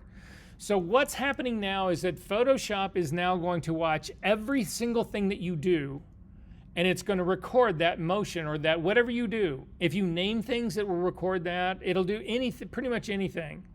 So what we're going to do is we're going to come over to the layers palette, and you're going to click on this. We're going to add an adjustment layer. So it's the circle that's half black, half white. Click on that. And the first one that we're going to add is a hue saturation adjustment layer. So it'll add it. That's fine. Then we're going to go right back. We're going to add a different adjustment layer on top of that. So click again on the circle that's got the little half black, half white. Click on that. And we're going to add selective color. So sometimes if the menu doesn't fly out enough, you have to get it to fly all the way out and then come down. It's usually at the bottom. So can everybody find the selective color adjustment layer? Okay, that's the next one you're going to add. Now this one, most people don't know this. This is actually goes way back, and it was used for a lot of different things a long time ago. That is not a selective color. Oh, actually that is a selective color. Yeah, okay. They've changed the way the dialog box looks. So what this thing was designed to do is it was designed to give CMYK printers an ability to control the amount of ink of a particular color on a particular plate. So it was all about the printing industry. We use it for something completely different. This is a bastardized, we stole this tool to do this work. So what you're going to do with this is the first thing you need to do is make sure that the absolute radio button is selected, not the relative. If absolute is selective, don't go back and forth between these two. It'll confuse the action. But nonetheless, absolute is selected. Then in the drop-down menu, you're going to have a whole series of colors. We're going to start with the reds, and what you want to do is you want to take the black slider. That's the only thing we work with in this action that we're building here is the black slider, and you want to drag the little triangle underneath the black ink, and you want to drag it all the way to the right. So what we're saying is we are filling anything that is a pure red in this image with 100% black ink, and you can see her face starts to get a little bit dirty. You need to do this now for every single color and tone underneath it. So I'm going to go down to the yellows next, drag the black slider all the way to the right. Down to the greens next, black slider all the way to the right. down to the cyans, black slaughter all the way to the right, down to the blues, black slaughter all the way to the right, down to the magentas, black slaughter all the way to the right, down to the whites. Whites are highlights, misnamed, but nonetheless. Neutrals are midtones, black slaughter all the way to the right. And then finally, the blacks, which are your shadows, your 3/4 tones and blacks. And you should have a black image. If you've got something that looks like a solarized image, it is because you do not have absolute selected. You have relative selected, but everybody should end up with this black image. Did everybody end up with this black? We good? No? Were you supposed to do something on the white side earlier? No, just the black slide.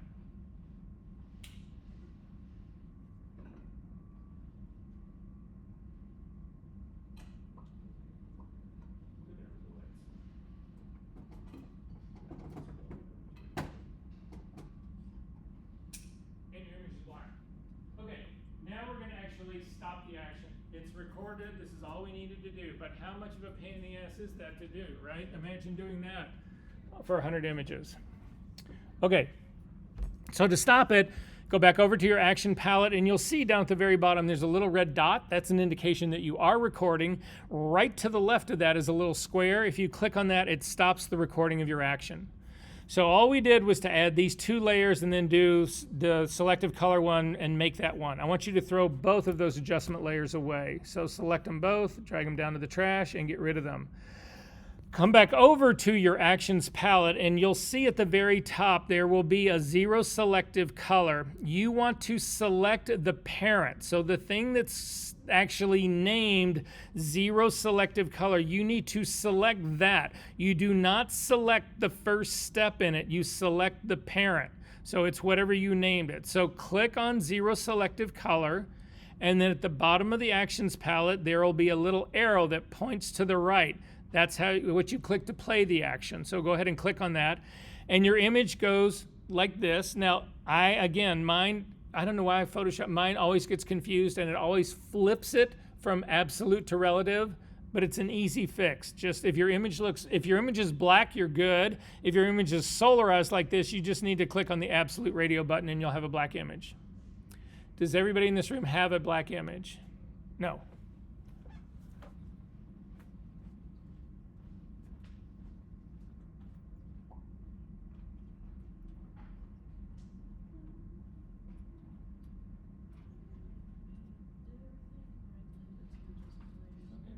So that's selected, so just click on the play button. It's not happy about something. Watch this, and you and I will fix this at the end of class. Okay? No, it's an easy fix. You can actually go back and build the action.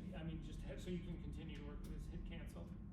Good, and then you're just going to add a hue saturation layer. Good, and then you're going to add another one, and it's going to be the selective color. And then you're going to do black for everyone. So go through the whole menu right there. Yes, you can start with the reds if you want, and black all the way over, and then do each one. Black all the way over. By the time I get over there, you'll be done.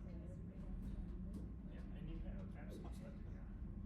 So yeah, guys, if your action screws up, you can just go in and do it again like we just did it. The action just makes this simpler to do.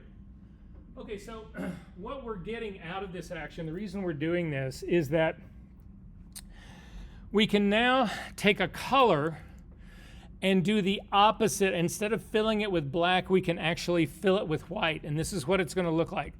First off, though, we're just going to do it. So with the selective color ones picked, you need to go back to the drop-down menu, and you want to come down to the greens. Pick the greens.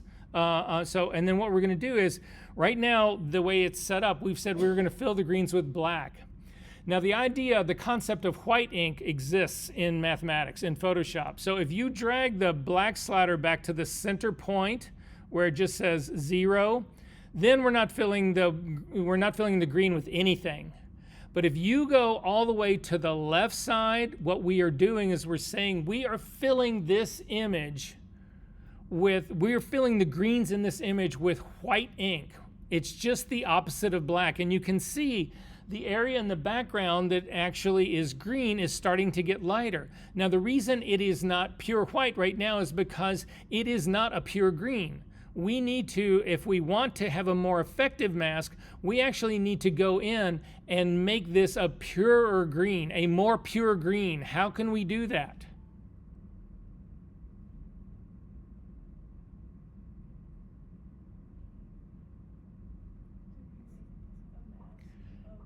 Saturation. Saturation is the purity of an image. So leave this as it is right now. I want you to then select the hue saturation layer, adjustment layer that's underneath it. Now this image looks black and white to us right now, but it didn't become black and white until you hit this top layer. Underneath it, this hue saturation layer still understands that this is a green image, that this image has got a green background. So we are going to grab the targeting adjustment tool. So make, again, the hue saturation layer active. The targeting adjusting tool is the little hand with the arrow that goes in both directions. Click on that, come over to your image, and it will look like an eyedropper. Click and drag to the left will saturate your image more. To the right will desaturate your image. So we want to push this up more, but look what's happening to this girl's head. You don't want that to happen. See that halo that's happening around this? I'm zooming into her head. You want to back the saturation off because what's happening is this is now inverting it. This is actually going to make it even more difficult to knock out because the thing I want to keep, which is this hair, is now actually gotten lighter than the background. If you back the saturation off, you'll see that goes away, and you need to watch this, and you need to get it down to where it is not actually going off the top anymore. So in my case, I get this where roughly around, yeah, I'm all the way down to a 0 saturation. So I cannot saturate this image anymore and actually have that happen for me. Does that make sense? In some images, you can really crank this, but this is the beginning of a new mask that I'm going to actually make. And in many cases, this is going to be better than any channel that you've got. This is going to be better than the RGB channels or any one of the individual ones like we did with the sunny image when we were selecting the blue background. So if you come over now to your history palette, to your channels palette, you can see that you've got the RGB one selected, but this is a black and white image now. The red, green, and blue channels by definition are all identical. You don't want to make a copy of the RGB. As a matter of fact, you can't. If you grab the RGB channel and you drag it down to try to make a copy of it by dragging it onto that little square with the plus, you'll see that you get this circle with a slash through it. But if you grab the red channel and drag that down, you will. And so this is now going to be the beginning of my knockout. And I'm just going to double click on red copy and call it knockout. And say okay. But look at the quality of this to begin with. This is better than any mask that we have ever started with, any channel that we've ever started with. Yes? Your background, what?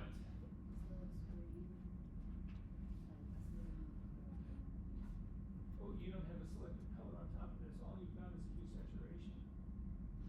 So you don't have what you want. Throw that thing away. And then when you're actually here.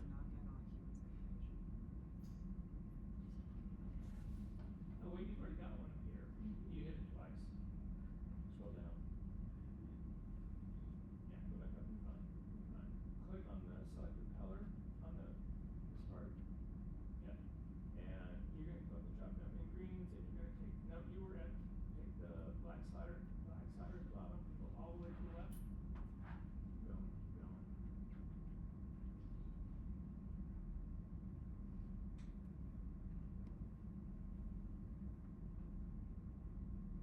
You hit this a number of times. You've got like multiple selected layers on here.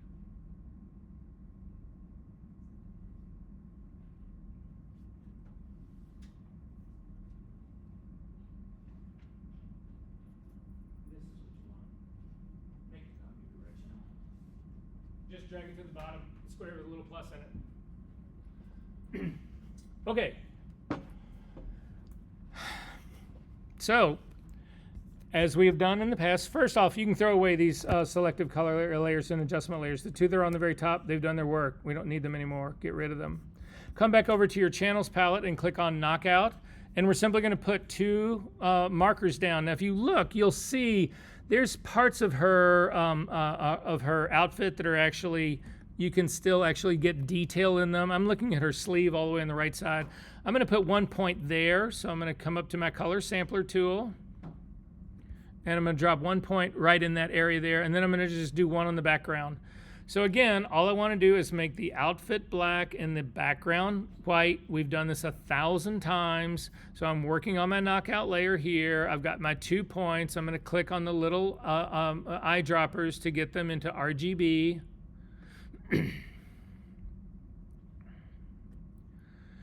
And then I'm just going to run levels on this. Command L.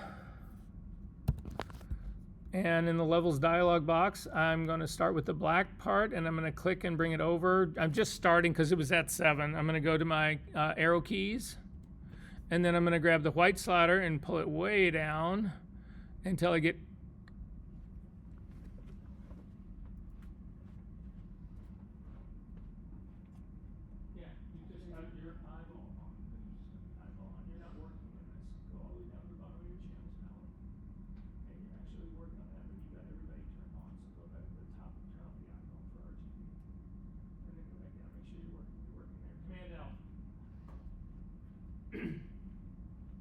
get close to 255 in your readout, but not there.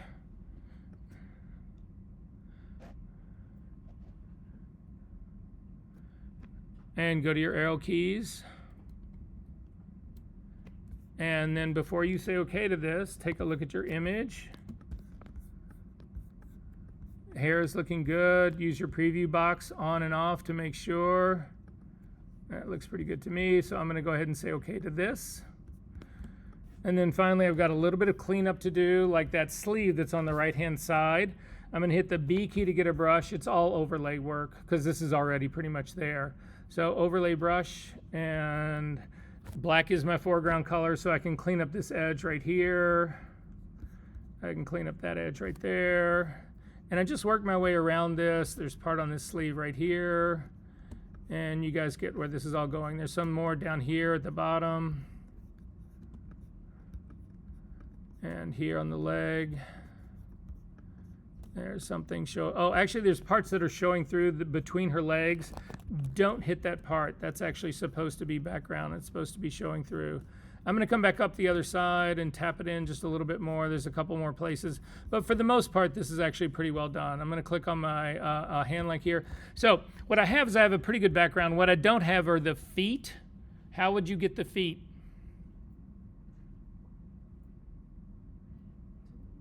Exactly. Pen tool. Simplest thing in the world. We've actually got time for it, so let's try it. I'm going to try at least one. So zoom into the feet.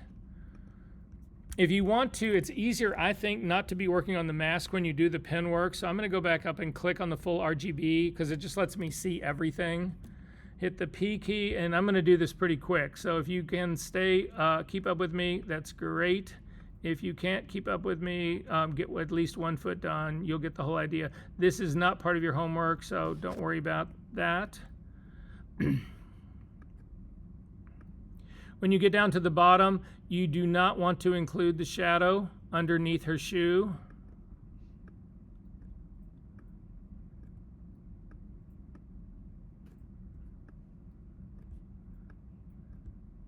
And then you want to make sure you get up high enough into the flat background in the back, but you don't need a lot. So I'm going to go right just above the buckle. So that's 1.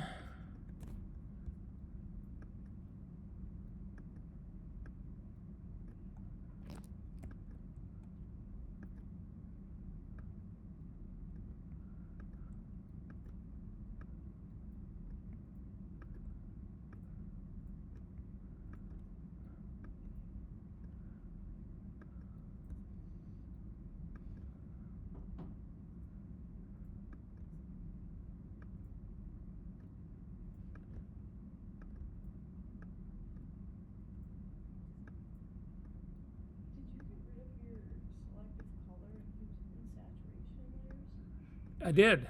You don't have to. Just turn them off. All right, so I have both of mine outlined, and again, I just need the whole shoe on this black background, and then up into part of the field that's up in the top. So I'm going to go to my path and double click on the work path and call it shoes. And then I'm going to load this as a selection, Command click. And then I'm going to feather this selection, not a lot, but up to the select menu, down to modify, down to feather, and a half a pixel will be fine. But now what I've got, I'm going to go back down to my knockout one, where I was actually doing it, and you can see it's just easier to see this stuff down here. So now what happens is that if I hit the B key and get a brush, so I'm going to paint with white, so I'm going to hit the X key, make sure that you change your brush to normal. You don't need to worry about the edge of your brush because the selection is controlling this. But I need everybody to look up at my screen really quickly. What's happening right now is that I've got an active selection. The only place that I can paint is in the selection. So if I do this brush, it hides the shoes. That's not what this is. I mean, it changes the shoes to white. That's not what I want to do. So I'm going to hit Command Z to undo that. Instead, I'm going to invert my selection.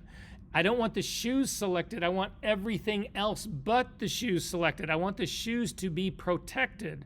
So come up to the select menu down to inverse. And you will notice if you have a full image, I'll zip all the way back out, that you now have got marching ants that are going all the way around the outside. And now when I paint down here near the shoes, again, I'm going to go back to my brush, a bigger one. Now when I paint, the shoes are protected, but the background goes away.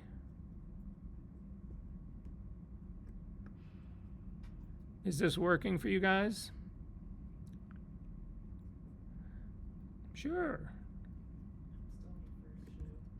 What? I'm still on the first shoe. Command D to deselect. Save your work.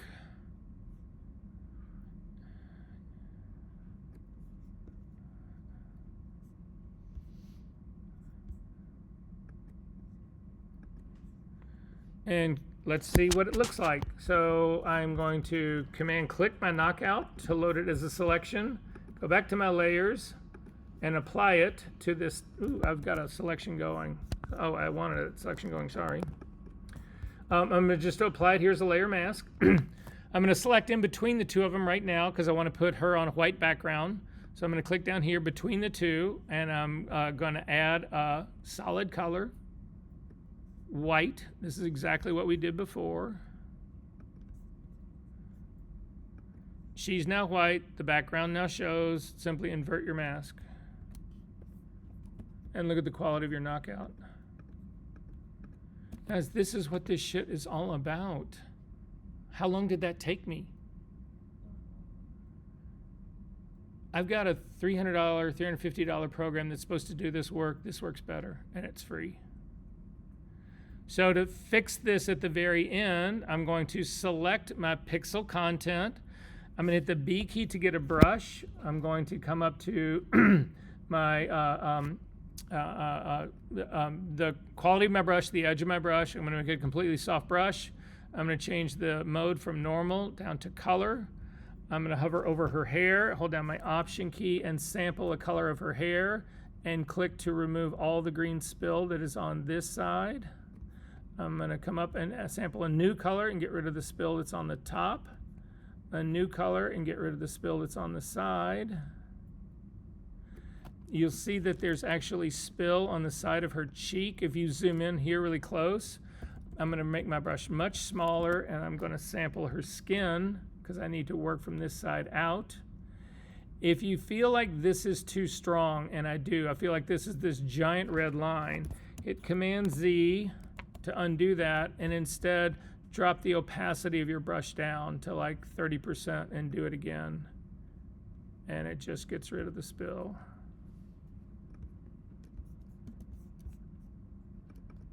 I could do this all day long. Are you kidding me? Did this make sense to everyone, what we just did? Are we good on this part? Okay, so that's one way to do it. I'm going to turn this off. I'm going to make another copy of my layer down at the very bottom, Command J. I'm going to drag it up on top of this, first off, I'm going to rename this one. The knockout that I did here was 0 selective color. That's how I did it.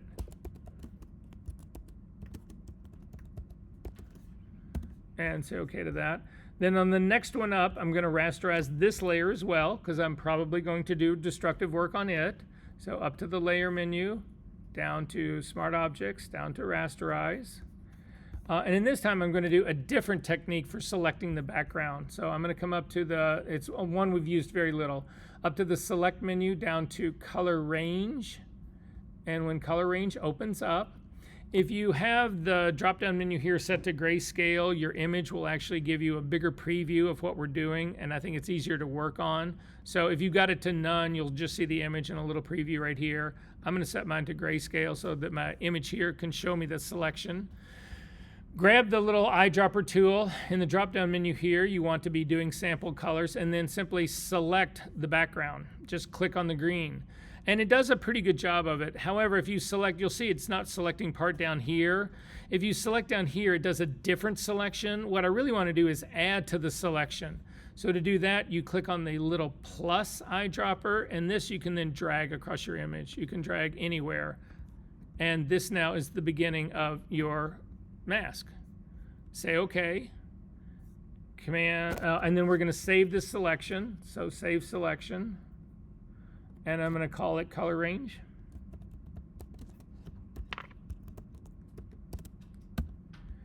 Command D to deselect. And then I would do the same thing. I'm going to look at my color range. I'm going to zip in here and see, is this white? Yes, it is. Is this black? Yes, it is. I would do the same thing for the feet, although I've got the feet, so I can actually do the same thing in my path. I'm just going to load that as a selection. Double click on the hand, and then again, invert my selection. See, there's no marching ants around the outside. Select, inverse. Now I've got marching ants around the outside. Hit the B key to get a brush. Make sure it's a completely 100% opacity. You don't really care about the edge because it's the selection is controlling it. A larger brush. White is my foreground color, so I can just start to paint all of this out.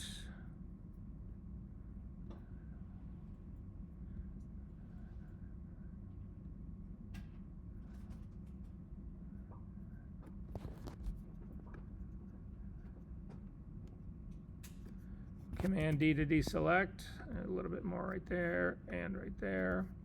So again, I'm doing this quick now, guys. I would go in and check this because I don't think the dress is completely black. Well, I'd be wrong. Command click to load this as a selection. Back up to the layer menu and add this as a layer mask. Invert it. And here we go. So you can see in this case, that method, a little bit more jagged hair, not quite as good or whatever. But anyway, that's the second one you need to do like that. And then the third one that you need to do, I'm going to turn that off and do one more copy of my original Smart Object. Command J, drag it all the way up to the top. I'm going to rename this one Color Range. And then finally, the one on the top, I'm going to rasterize it. And then you actually do this using your channels.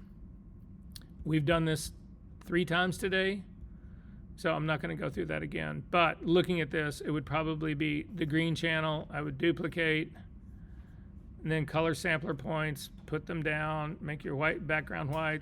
You guys get where this is going, right?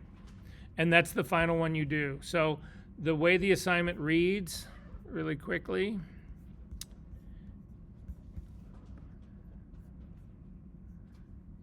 is there's a file that you're going to knock out. Knock out this file using channels and levels, which is where we started 2 weeks ago. 0 selective color, that's the action that we just built. And color range, that's the one I just showed you. Questions? I will see you guys next week.